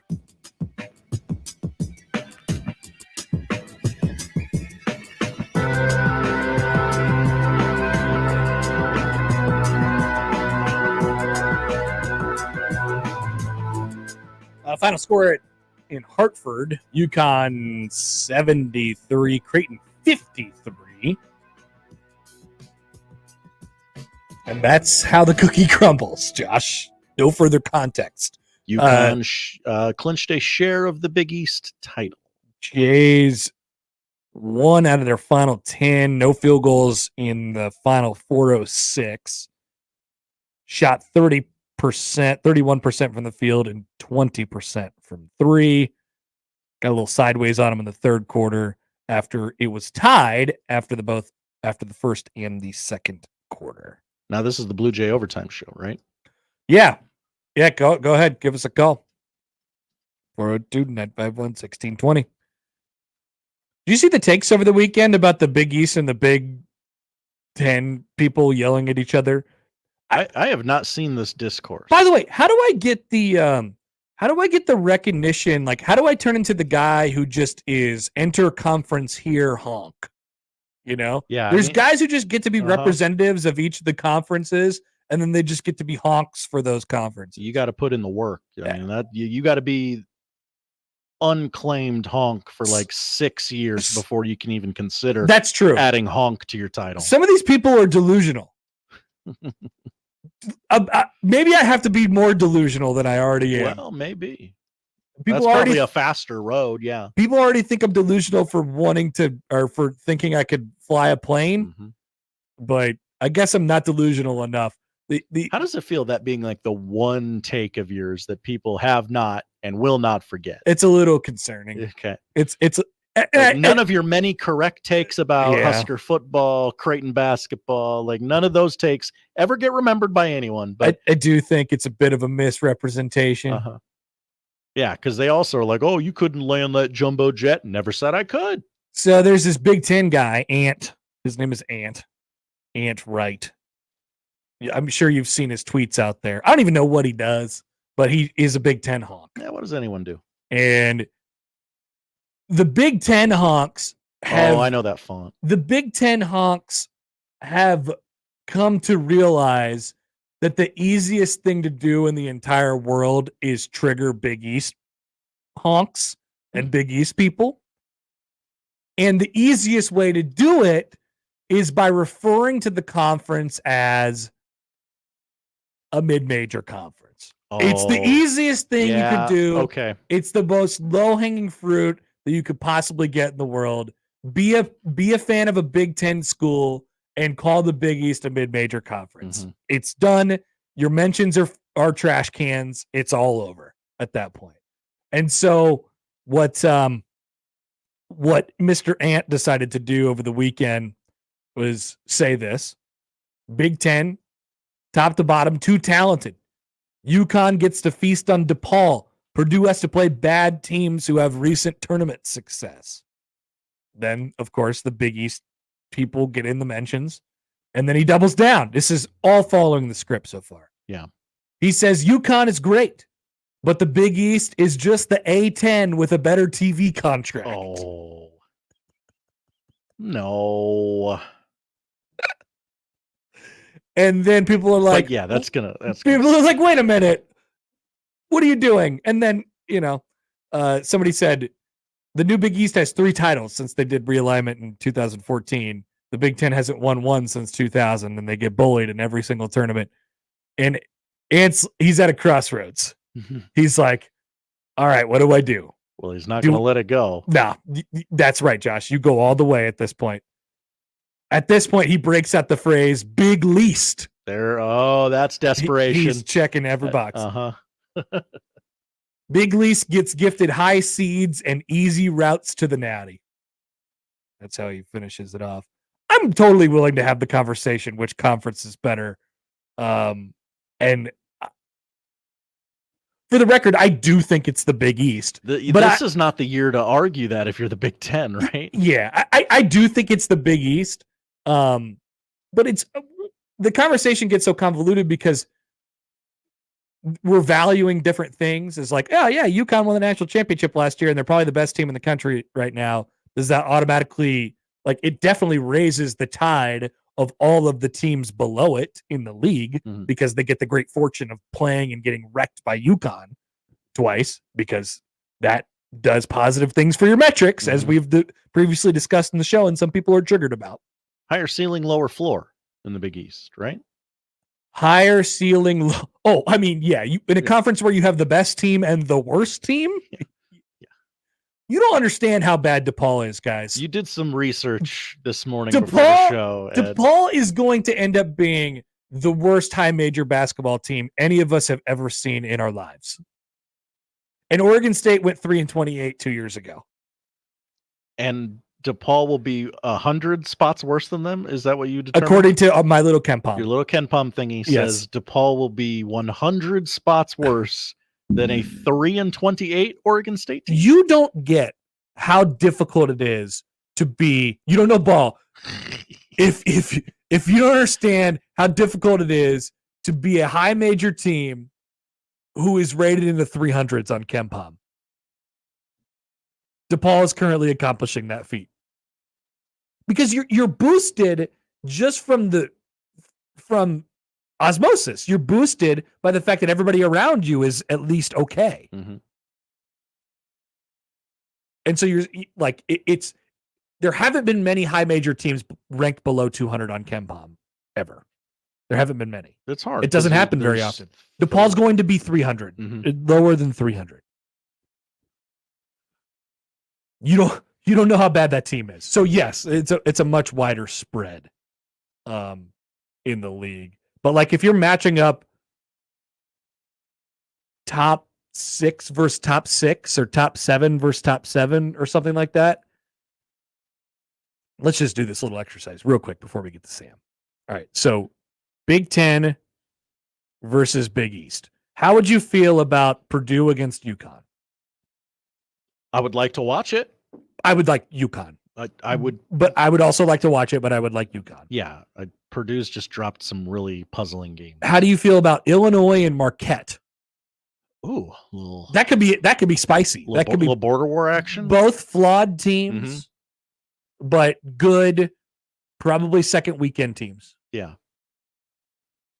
I guess I would go Marquette, but I mean that's a coin flip. I would take right? Illinois by a hair. There. Okay. Yeah, you're down on Marquette. That's right. Michigan State against Creighton.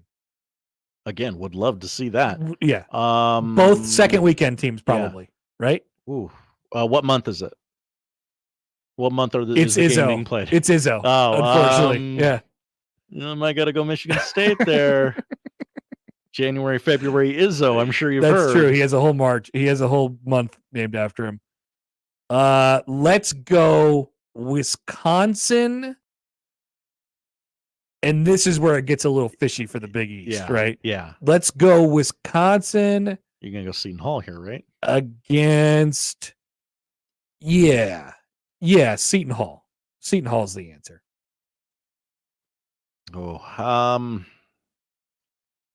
I guess very flawed teams. I guess Seton Hall, but I would have no way of knowing what is going to happen. This is where we get into you'd be happy to make the second weekend territory, right? Thrilled. You'd be very happy to make the second weekend. Then you go like Providence, Villanova, Xavier, Butler, that whole mash against Northwestern, Nebraska, Minnesota, and Iowa. That mash.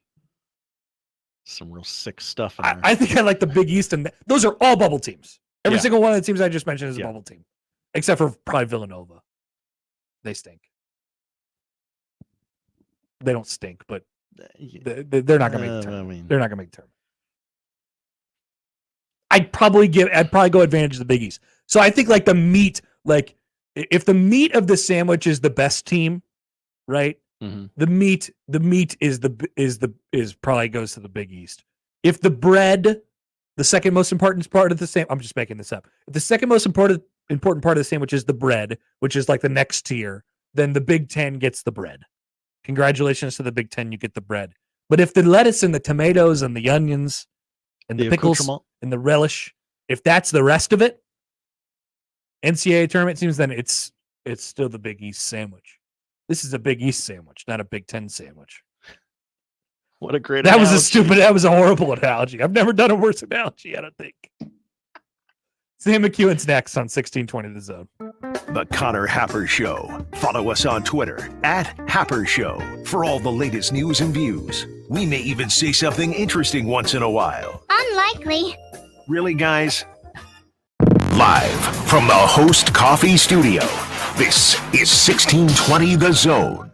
Jordan B. Peterson, We Who Wrestle with God Tour. If you say the truth and nothing else, you'll have an immense adventure as a consequence.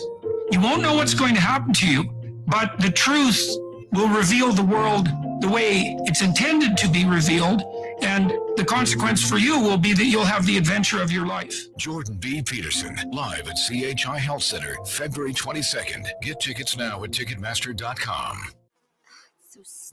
At Hannah's Organic Honey, business may be sweet, but they need an e-commerce queen bee to lead the hive. Okay, these jars are going to Jakarta. Oh, wait a minute. Does that say Jackson? Indeed can help them hire great people fast. I need Indeed. Indeed you do. Schedule virtual interviews and talk to candidates right from your employer dashboard. Visit Indeed.com/credit and get $75 towards your first sponsored job. Terms and conditions apply. The backseat. Check the backseat. All right, come here. Check the backseat. Gets in your head, right? Good. Because every year, dozens of children are forgotten in the backseat of a car by a parent or caregiver. All never thought it could happen to them. But with changes in routines, distractions, or a sleeping child, it can happen to anyone. Parked cars get hot, fast, and can be deadly. So get it in your head. Check the backseat. A message from NHTSA and the Ad Council. It'd be great if life came with a remote control. You know, you could hit pause when you needed to, or hit rewind. Like that time you knocked down that wasp's nest. Uh-oh. Or that time you forgot to roll up your windows in the car wash. Fantastic. Yeah, a remote control would have come in handy then. Well, life doesn't always give you time to change the outcome, but prediabetes does. With early diagnosis and a few healthy changes like managing your weight, getting active, stopping smoking, and eating healthier, you can stop prediabetes before it leads to type 2 diabetes. It's easy to learn your risk. Take the 1-minute test today at doihaveprediabetes.org. Life doesn't come with a remote control. Yikes! So you're on your own with the wasps. You have the power to take control of prediabetes. Visit doihaveprediabetes.org today. That's doihaveprediabetes.org. Brought to you by the Ad Council and its pre-diabetes awareness partners. Tickets for less. Best seats, best prices, no service fees. Shop ticketsforless.com. KOZN Bellevue, Omaha, Council Bluffs. This is 1620 The Zone.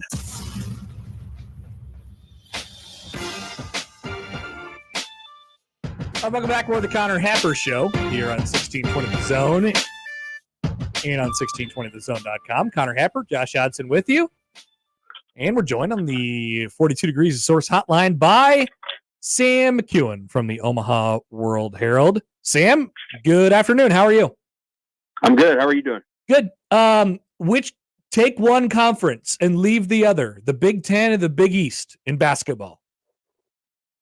For basketball? Yes. Big East. For, quality of players and quality of play. I think obviously that's probably the better, more competitive league. I think the Big East would match up quite well with the Big Ten. The other league, though, for like rivalries and storylines and things like that. So I think there's some, the Big Ten there's always something going on, and there's a certain fun aspect to that as a result. I think the basketball in the Big East is better, but the soap opera in the Big Ten is soapier. I don't know, man. The Big East has some strength. They got some wacko stuff going on. I mean, people forget about Ed Cooley and then the documentary that came out after that. That was fun. That's true. That's a good one. That's a good point. And then Rick Pitino went off yesterday too. But, that was awesome. I mean, there's a lot of stuff going on in the Big Ten right now. It's going to be, kind of an interesting off season. I speculate at least a third and maybe up to half of the coaches will be gone.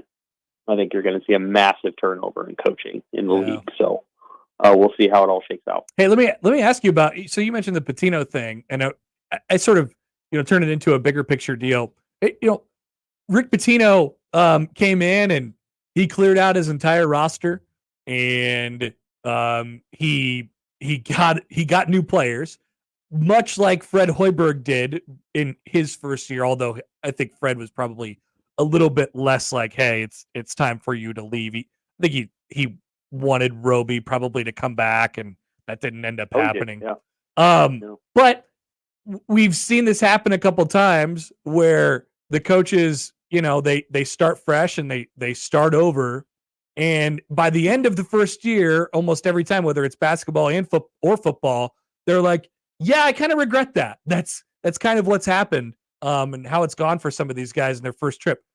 I wonder when we're going to kind of learn our lesson maybe on this, and I think most schools and most teams and most new coaches probably have at this point, but I don't know. It felt like it was going to be the new big thing at first. Hey, we're going to build our entire roster for the transfer portal, and it turns out that was never going to be a good plan.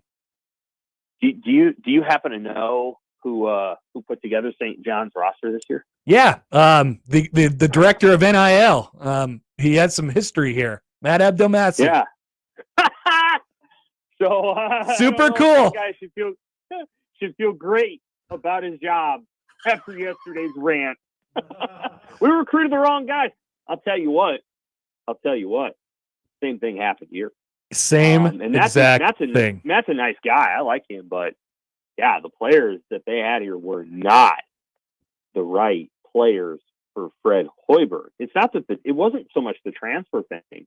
It was that a lot of the players just weren't the kind of guys that Fred wanted. I can think of some really talented players that they had. Hanif Cheatham was a Fred guy, and he was pretty good. Yeah, he would have been fine on a team like this. I think they put it together too much with analytics and too much with numbers. And what they have now, what Fred has now is, some different kinds of parts. Some guys that are maybe a little more blue collar in some spots, maybe do things a little bit differently. Obviously, C.J. Wilcher was a Matt Abdelmassi guy, and C.J.'s turned out to be a really nice complementary piece. He might be sixth man of the year off the bench. But if you look at the guys that Fred went and got, seasoned, older, maybe not the most athletic guys on the planet, but smart basketball players. Bryce Williams, coach's son, rink mask, smart guy. Josiah Alec, lunch pail. Sam Griesel, same thing there. I don't know if Sam would have been a recruit under Matt. I just don't know, because Sam's not the fastest guy, but Sam's got all the other components. He's a leader. He's a rebounder. Yeah, he was tough. He would not have, Sam. He would not have. Right. Yeah. So I think what's changed is that, Fred got guys in there who kind of understand him and understand that if you're going to play for Fred Hoiberg, you have to be like really, what's the right word? Just like really aware offensively, because his offense is not easy to learn. And if you do learn it and you execute it, it's pretty darn good, but it's not easy to learn. Now, Casey, a lot of people think Casey got, no, Matt did not get Casey. That was Doc Sadler. His relationship with Billy Gillespie is the biggest reason why they got Casey. So, probably the best transfer, the best recruit of the Hoiberg era might be Casey, and that one you chalk back up to Doc, and maybe Derek Walker. Derek Walker's probably the best player of the Fred era, and I think that one was Matt. So, yeah, I don't think Matt was at Ranger College, scouting out recruits like Casey. I don't think he unearthed that one. No, not too much. Sam McKewon from the Omaha World Herald is with us. Yeah, I'm not sure. That guy probably should be a little bit concerned about his job status going into next year. Hey, I was reading. We're gonna have multiple parts here of Chattel's session with Rule, and parts of it come out over the weekend, and there's one up today about Dylan Raiola and NIL impact and all these things. I really like the let's take a look around the office part. Why do you think Matt Rule has really made it a point to allow us to allow fans and media and whoever to sort of to be so transparent about his life and like who he is and and all of that stuff. Like, well, do you think that was a point from him, or I guess is it just kind of who he is? Well, I think what he would say is he would give an answer about how it's important to be him and it's important this and that and all that. My answer, and this is based on my opinion, my read of him, is he tried it the other way, and I just don't think that's who he was, and it didn't work. Yeah. You know, and I think a lot of coaches do that.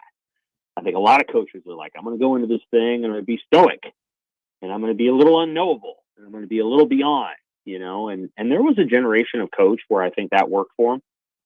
And that was kind of the way it was. Everybody kind of minded everybody's business. You didn't really know a lot about them personally. And that's just not the world we live in today. I think, to be honest with you, I think coaches are probably better spouses and fathers than they probably were 50 years ago. No, I'm not trying to knock any coaches 50 years ago. But I think there's just a little bit more of a holistic approach for football coaches today. And I suspect Matt, like a lot of other coaches, tried it the other way. And it's just like, yeah, this is, I need to integrate all of it into my life. So I'm going to be a front facing sort of celebrity person. Simultaneously, my daughters are going to be by my side pretty consistently. And that's just how life's going to be. And other coaches, I think you go back 30, 40 years and it was like, yeah, my personal life's over there. They don't even show up to the games sometimes. Like that's just not the way the world works anymore. And so he's better than most, I think, at being able to do that and having it seem organic, because I think he's a little bit more personable. Yeah. But we saw what happened. And again, everybody has their own choices, but we saw how this wore on Scott Frost. Like it didn't work. Yep. You never really got to know him as a person, and I don't think that helped him at all. I think it hurt him. And as a result, I think the only thing we ever knew about the guy was his football calls. And Matt Rule, we know a lot more about him already. I was just going to ask you about that. Do you think he even knew about how his predecessor approached it?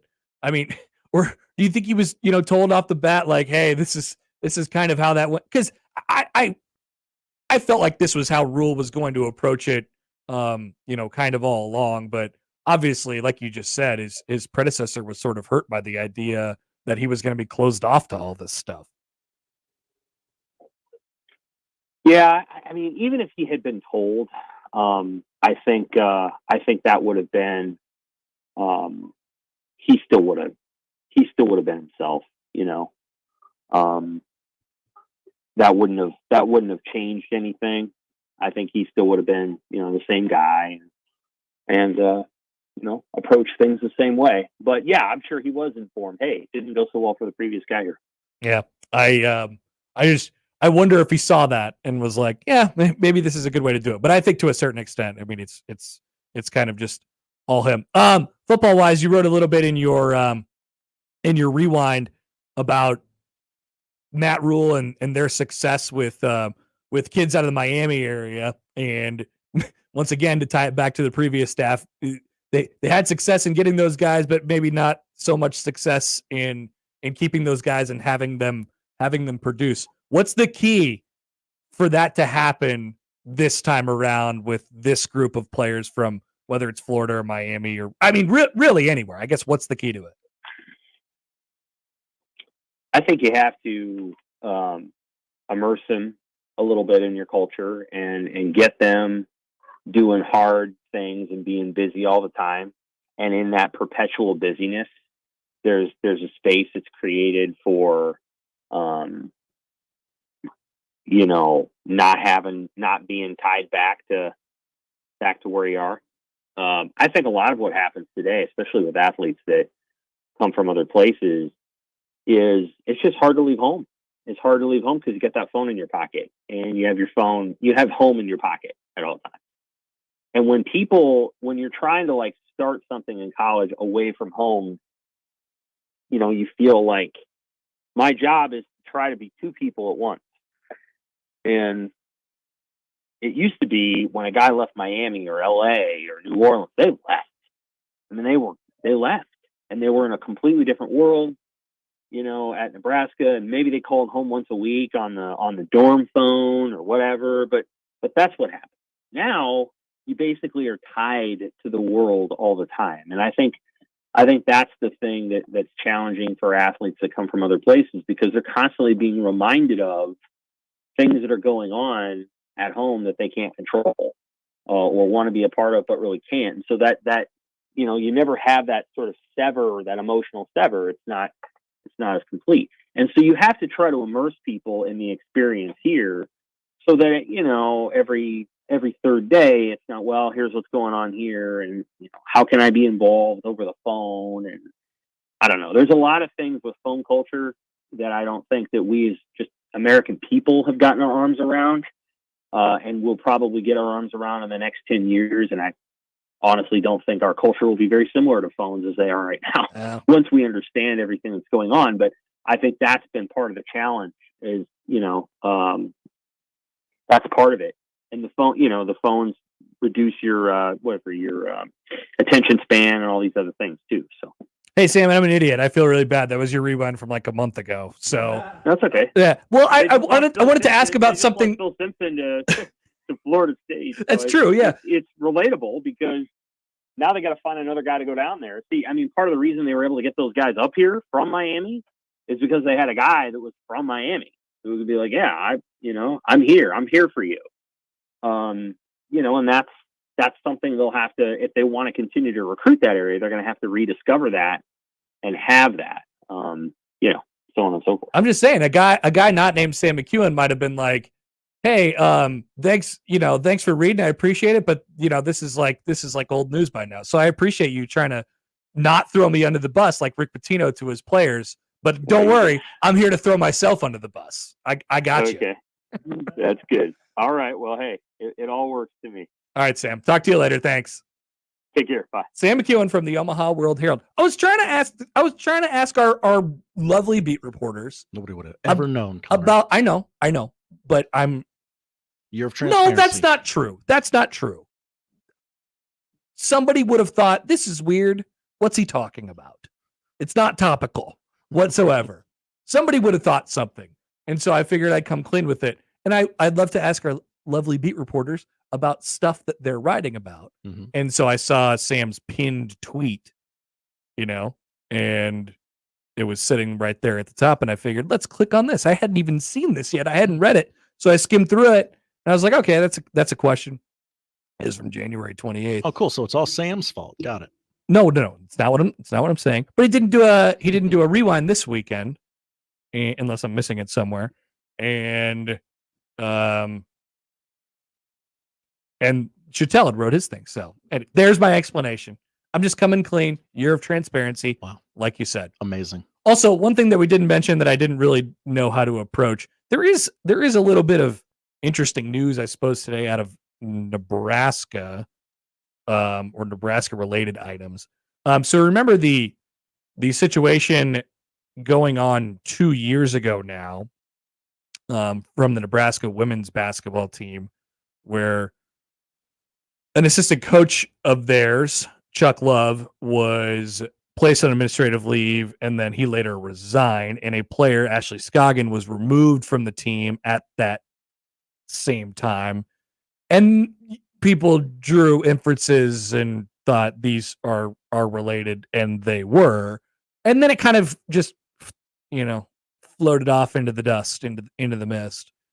As of today, Scoggin, the player, filed a lawsuit against Nebraska amid allegations of an inappropriate relationship with the former coach.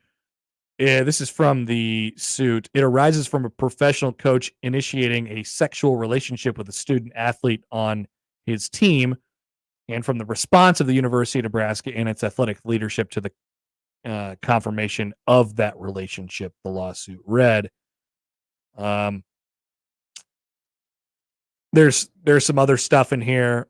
Amy Williams is named. Yeah. In the, I believe Trev is as well. Trev Alberts is named in the suit, and basically they come to the forefront because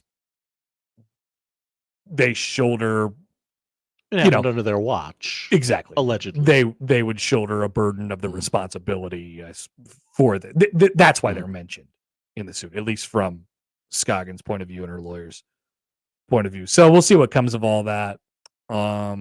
if that's the story you're really tuned into today, I know John Bishop is going to have a ton on this. He's been prepping all day. He's got all the documents. He's read it all, and yeah, he'll go over it with you this afternoon a little better than. Well, I mean, not that you're not prepared to, but I'm just it did pop up during our broadcast today. Yeah, I'd kind of heard maybe that something was going to happen in this regard. But like, I just don't know what more there is to do about it until something actually comes of it. I'm sure what Nebraska, like, I guess the next thing would be Nebraska's response. What would Nebraska's response to this be? And I would assume there would either be A, no response, or B, say that they have no comment at this point in time because it's not, it's an ongoing sort of thing. And how are they going to respond? I mean, there are some like notable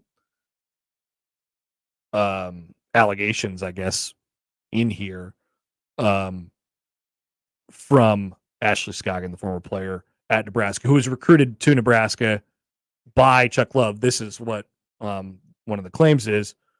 Love recruited Ashley to transfer to Nebraska in 2020. Ashley joined the team on an athletic scholarship as a redshirt sophomore with a special talent for three-point shooting or scholarship, including tuition, access to trainers, blah, blah, blah, like all this stuff. Scoggin cited an interest in becoming a coach after her playing days. That's where she worked with Love one-on-one during an internship with the athletic department.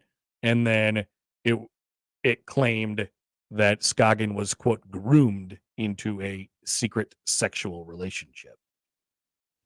That is the claim from that side.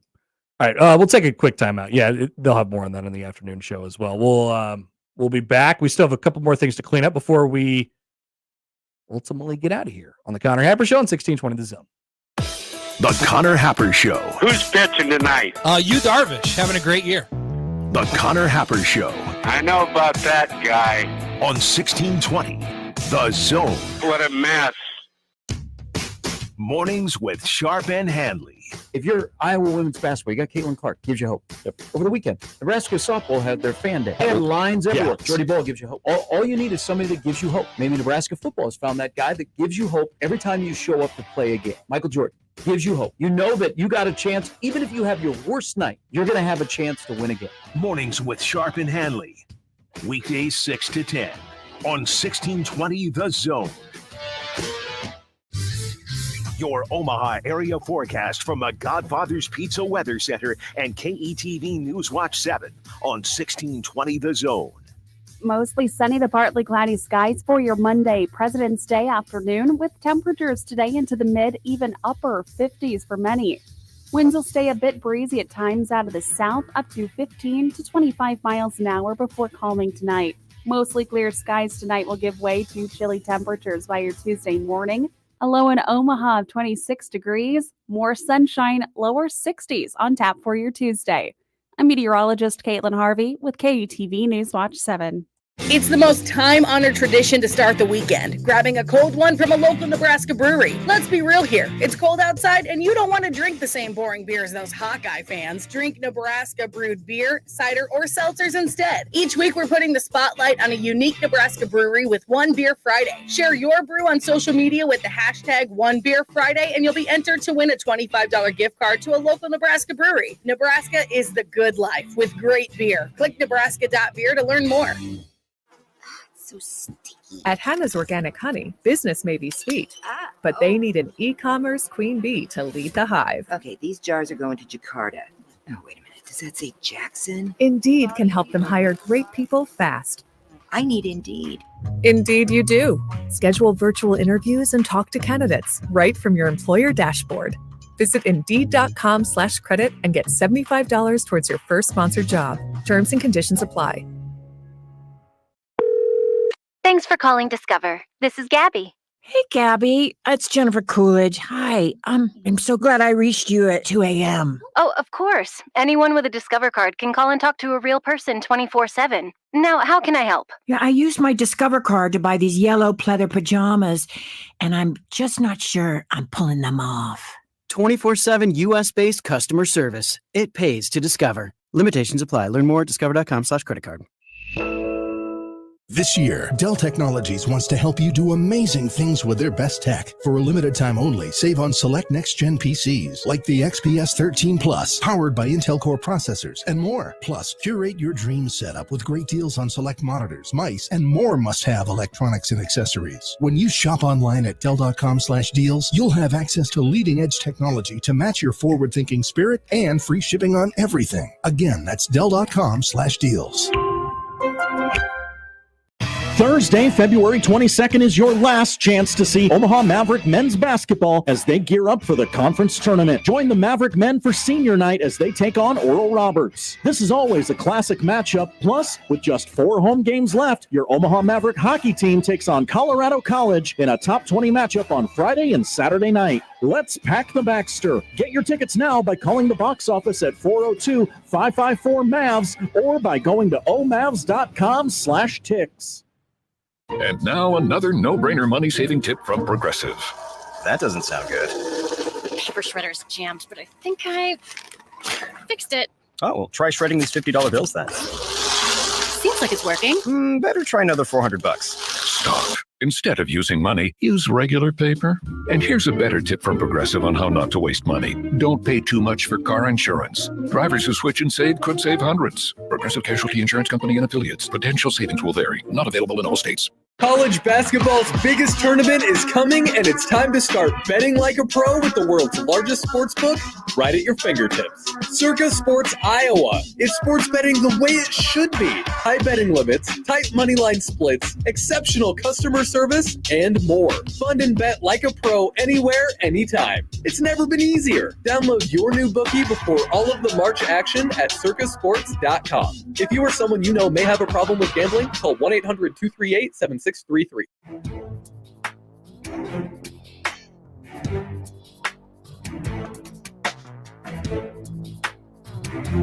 Another reason to appreciate NBA All-Star Weekend is you get all these people sort of getting retrospective or getting asked big picture questions like the commissioner, like LeBron. When are you going to retire, LeBron? Get out of here, LeBron. I don't know, guys. And he's like, I don't know. I guess I'm closer to the end than I am the beginning. Well, yeah, I didn't think your career was going to be 40 years long. Currently the oldest player in the league. Also, everybody asking those questions, you know the answer is all tied into Bronny. And he doesn't know a lot about Bronny right now because of his bum ticker. It's going to try and nail him down, though. And, you know, we get some thoughts, really big picture thoughts from the commish as well. And I thought this was interesting from Adam Silver he was asked about they have the G League Ignite team, which is the team where you can basically go play your senior year of you can go play like a prep school year there instead of going to college for a year, and you can kind of the draw was you get directly prepared for the NBA with the travel and the amount of games, and it's like it's going to put you in a better position. So they've had this team for a couple of years, and he was sort of asked about it and the thought behind it, and he says this is from the commish. I'm not sure what the future of Team Ignite will be, because before there was a hole in the marketplace that we thought we were filling before doing that, and now my focus is turning to earlier development of those players. If you're seeing now what we're seeing in terms of that close to 30% of the league players born outside of the United States, it's clear that the development is very different in many of those programs outside of the United States. More of a focus on practice, less of a focus on games, which seems to be the opposite of many youth programs in the United States. I think that now we've begun discussions with the NCAA. The vast majority of the top players will play in college and never play in the NBA, of course. So we have a common interest in just improving the game, developing players. There's no question they're coming into the league incredibly skilled, but that doesn't necessarily translate to being team basketball players. And then what I'm hearing from some of those same coaches that may be complaining about inability to play defense is that these players are not as prepared as I'd like them to be, particularly as very high draft picks. So I think there's an opportunity for us to be a part of the community that's developing younger players, elite players, and also, as I mentioned before, in terms of increased participation numbers, of just being a more active participant in getting kids active, boys and girls, with our junior NBA and junior WNBA programs. If my math is right, 6 first-round draft picks have come from the G League Ignite. Jalen Green and Jonathan Kuminga, probably your 2 best. Yeah. And those were the first 2. And I don't think they're thinking about the results of what gets players drafted. I think that's part of what's drug us into this situation. It's more that we have to adjust our brains to think about what makes really bare bones, what makes a successful basketball player. And there's been varying different thoughts on this over the years. And this is what Adam Silver's trying to tell us. Like, maybe how you make good basketball players is not playing 400 games a year and 6 games a day in the summer. Yes, you are playing against some of the best competition, but like maybe just being in game situations isn't the best way to develop skill, because the hope is by the time you get to the NBA, you are developed enough, and you still need, like, I still want to have if I'm an NBA franchise, I still want to have my first round draft pick be battle tested and played in games and been in situations, and I want them to check all those boxes. But I think you can get there if you have if you have a highly developed, skilled enough basketball player. And look at some of these guys that we've had at the top of the draft. I mean, it's not like Victor Wembanyama isn't playing games in France. But he's got this skill development that's pretty good. Uh-huh. We've seen a lot of top 5 picks, and I think probably before the last couple years, we've seen a lot of top 5 picks, and the idea behind it was, what I see is I see an athlete, right? I see an athlete who has this base level of skill, and they are a ball of clay to sort of mold. And maybe the thought process in changing that is, I think that we could be further along in our skill development with some of these young players by the time they get to 18, 19 years old, draft eligible age. And I mean, there's obviously a lot in there, and it would be this giant overhaul, but I really appreciate the line of thinking. We've gotten to a place in the country where everybody's like, hey, let's get on the travel teams and, spend all this. It's not just the money that you spend, but the game, to cover all the games you play and the places that you go. And there's really good parts of that come out of the experience. But I do think maybe that it seems like we've lost in skill development and, practice. It feels like we've lost out on some practice. It's one of the few. I like practice. Yeah, practice. Practice is good. One of the few comments I've actually ever seen from Silver that is not, how do we grow the game? How do we make more money? It's actually focused on how do we make the game better holistically. Yeah. Like how do we develop basketball players? So it was refreshing to hear him talk that way. Also, sneakily, I think this guy's not a very good commissioner. Really? Yeah. Interesting. What makes you? What is it, just a combination of a bunch of things? Yeah. It's just all the money grabbing and not the. Well, how do we make this good? Yeah. Sometimes I think the NBA has too much going on. Mm-hmm. I think they get their hands in a lot of different places. They do, and they're trying too many things. And I think, at a certain point, you need to kind of. I do like that they're willing to try things like, hey, here's a weird idea. Let's try it, because no other league would try this. They're too bent on tradition. That thought process, though, is pretty sound. Like, what do we want to do? What do we really want to get out of A, B, C, and D? And then you could figure out how to actually implement the plan after that. So if what you want to do is make players more NBA ready by the time they get to the NBA, or maybe even bigger picture than that, just make good basketball players, then all right, let's get to work on that. That's a good thought. Maybe that hasn't been where the thought process has been all along for them. All right, we'll be back. Poll questions. Tell you what to watch on the other side. On 1620 The Zone. Omaha's most listened to all sports radio station. Again and again and again. 1620 The Zone. Velocity Clinical Research in Omaha frequently conducts clinical trials for a broad range of investigational treatments. Typical studies involve medications for high cholesterol, diabetes, infectious diseases, and others. They also perform vaccine studies for people of all ages, conducting innovative research that has a positive impact on lives. Click for current trials at velocityclinicaltrials.com. More trials are launching in March. Compensation for study-related time and travel. Find out more at velocityclinicaltrials.com. Hi, this is Doug Nodgard with Equitable Bank. Great service never goes out of style. When the digital age dawned, many said computers would be able to handle many of the interactions that used to take a person. Boy, were they wrong. How many times have you called your bank and gotten a recording to press 1 or 2? Not at Equitable. Not only does Equitable answer your call in the first ring, it's answered by a human being. That's because Equitable Bank values its customers. Equitable Bank, we take banking personally. Member FDIC.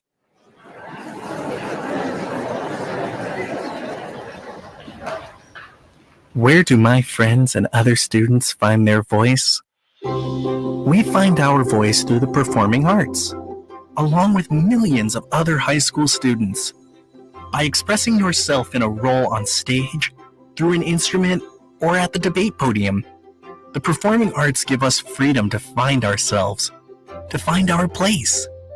The stage is where I can play, perform, and compete with my friends. Performing arts at your school is where creativity meets courage.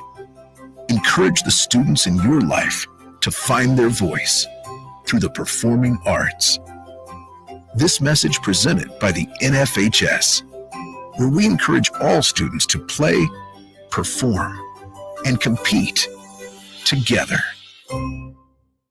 I'm former Husker Terry Keneally. And I'm former Husker Titus Adams. Titus and I used to sack quarterbacks, but now we're fighting for the children of East Omaha. Terry and I are on the board of the Q's Fund, which supports the Q's school system, made up of Holy Name, All Saints, and Sacred Heart School, which I am a proud graduate of. Our students receive a values-based education with the family support they need. And they go on to graduate high school at a 96% rate. Learn more about our children at qschools.org.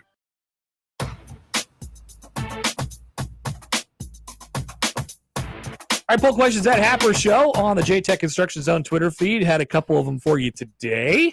We're inching closer to the last week of the month, Josh, where we have to compile some things. That's next Wednesday is the 28th, by the way. Well, it's a 29-day month this year.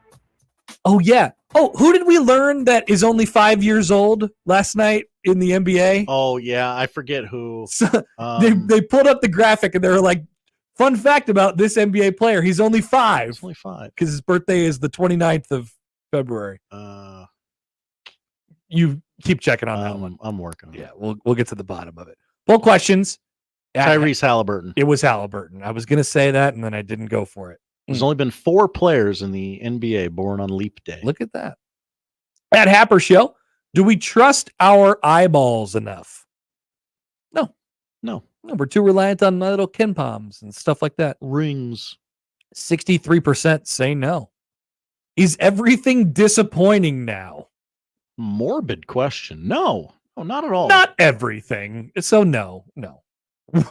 Jeez. Depressed audience of the Happer Show, 73% say yes. All right. Everything is disappointing. I'm going to start injecting more jokes and smart-ass comments into the show because apparently y'all need it. Was the Big Bang Theory, quote, not bad? Most voted on poll question of the day. So the answer is, I think, no. But there's a double negative thing going on here. I think it's no. I'm going to shut off the possibility that it was not bad. It might be confusing, though. That might be why the results are the way they are. Connor. 59% are saying yes, it was not bad. Think about what you're saying when you say it's not bad. It's not bad. Yeah. Sort of misleading, confusing poll question. Be smarter. Is 3 p.m. on a Monday the perfect time to conduct the Daytona 500? You're kind of turning me on this. Yeah. I don't know that I was really convicted with it, but I will say, sure. Yeah. The more competition on that Sunday afternoon, the less likely I am to watch the Daytona 500. Now today, I mean, we'll get into it here in a minute. There's not a lot of competition. No, unless you're interested in The Bachelor. Well, it'll be over before The Bachelor. That's true. You can watch both. Creighton basketball practice. 52% say no, it's not the right time for it. A horse wearing a hat, funny or not funny? Always funny. I think it's funny too. 67% say it's funny. Sipple says super funny, LOL smiley face. And finally, was that Connor Happer's best analogy? Maybe not your best. Was admittedly not. I thought it was pretty good. Maybe I'm just hungry. It was something about a sandwich in the Big East. The Big East is the meat and the toppings. And the toppings. The Big Ten is the bread. A lot of people are doing breadless sandwiches now, like a lettuce wrap. I could do a sandwich without bread. Just a bowl. 84% say no, it was not my best. Which, good evaluation of that. Josh, what are we watching tonight? Well, in just about an hour, little over an hour, we have the 66th running of the Great American Race, the Daytona 500. Yeah, give me Denny Hamlin. Okay, give me... I don't know. That's a guy that I've heard of. Give me Kyle Hendricks. Is this still a person racing? Let's check the odds. I have no idea. Let me check the odds for today. Dwayne The Rock Johnson will still be the Grand Marshal. Denny Hamlin is the favorite. Oh, wow. Plus 850. But you can't bet on the favorite. Who was your guy? I said Kyle Hendricks. Now this might be Kyle Hendricks is an amalgamation of multiple people, I think. No. Kyle Larson? No. Josh, I don't think that's a real person. Oh, does Kyle Larson races for Hendrick Motorsports? That's what I was doing. So you cannot pick definitely fake Kyle Hendricks. Who'd you like? How about, can I interest you in Kyle Busch? Sure. All right. Plus 1,000. Oh, Tony says he's got Kyle Busch to win his first. There you go. What a story that would be on President's Day. How about Brad Keselowski? I don't like it. All right. NHL going on right now. They're through 2 in the Lou. Knotted at 1. The Maple Leafs and the St. Louis Blues are on ESPN. And then at 2:30, also on ESPN, I'm not sure the first game's going to be done by then. Josh Peterson can watch his beloved Red Wings as they are taking on the Seattle Kraken. Crack wagon. College basketball tonight on ESPN. 8 o'clock start for number 6 Iowa State. That's right. The 6th ranked Cyclones are at number 2 Houston tonight at 8 o'clock. And at that same time on ESPN2, K-State at Texas. Women's basketball got Indiana, Illinois going on right now. Illinois is up pretty big at halftime. Creighton has already lost today by 20, snapping their 11-game win streak. Josh, be nice. Just updating current scores. That's what we do. And finally, on Amazon Prime, it's available right now. Giannis, The Marvelous Journey. The documentary chronicles the journey of NBA champion Giannis Antetokounmpo, who rose above racism growing up as an African immigrant in Athens, Greece. A story that has been told many times on film before. We got to have a documentary. We got to have it. I guess. I thought we did already. It's been dramatized for Disney Plus. It has been told many times on ESPN's lovely E60 series. Josh, I still can't believe you picked Chicago Cubs pitcher Kyle Hendricks to win the NASCAR race today. I'm just saying he could pop him in a car. I think he could beat all those other bums. Josh, thank you. Thank you, Connor. That is the show. If you missed anything, 1620thezone.com is where you can find it. By the way, you know what else you can find at 1620thezone.com? This show. Your chance to win $5,000. Oh, that's at 1620thezone.com as well. That's it for us today. You can find it all there. Crossovers next. Live from the Host Coffee Studio, this is 1620 The Zone. Margot felt quite exquisite as she dipped her fries in mayo, gracefully extending her pinky to the sky. See, she had just saved by getting Cox Mobile for her family. Yes, more lines, more savings, Margot. Brilliant. She finished her cherry slush drink with a triumphant, exquisite indeed. Visit a Cox store and pay as low as $30 a line for 4 or more unlimited lines. 4 lines required for $30 per line price, max of 5 lines. Prices exclude taxes, device activation, and other fees and charges. Other restrictions apply. Your Creighton Blue Jays are home this Tuesday to take on UConn at 7:30 for Stripe Out CHI Night. Limited tickets are still available for this primetime Tuesday night matchup and can be purchased in advance at GoCreighton.com.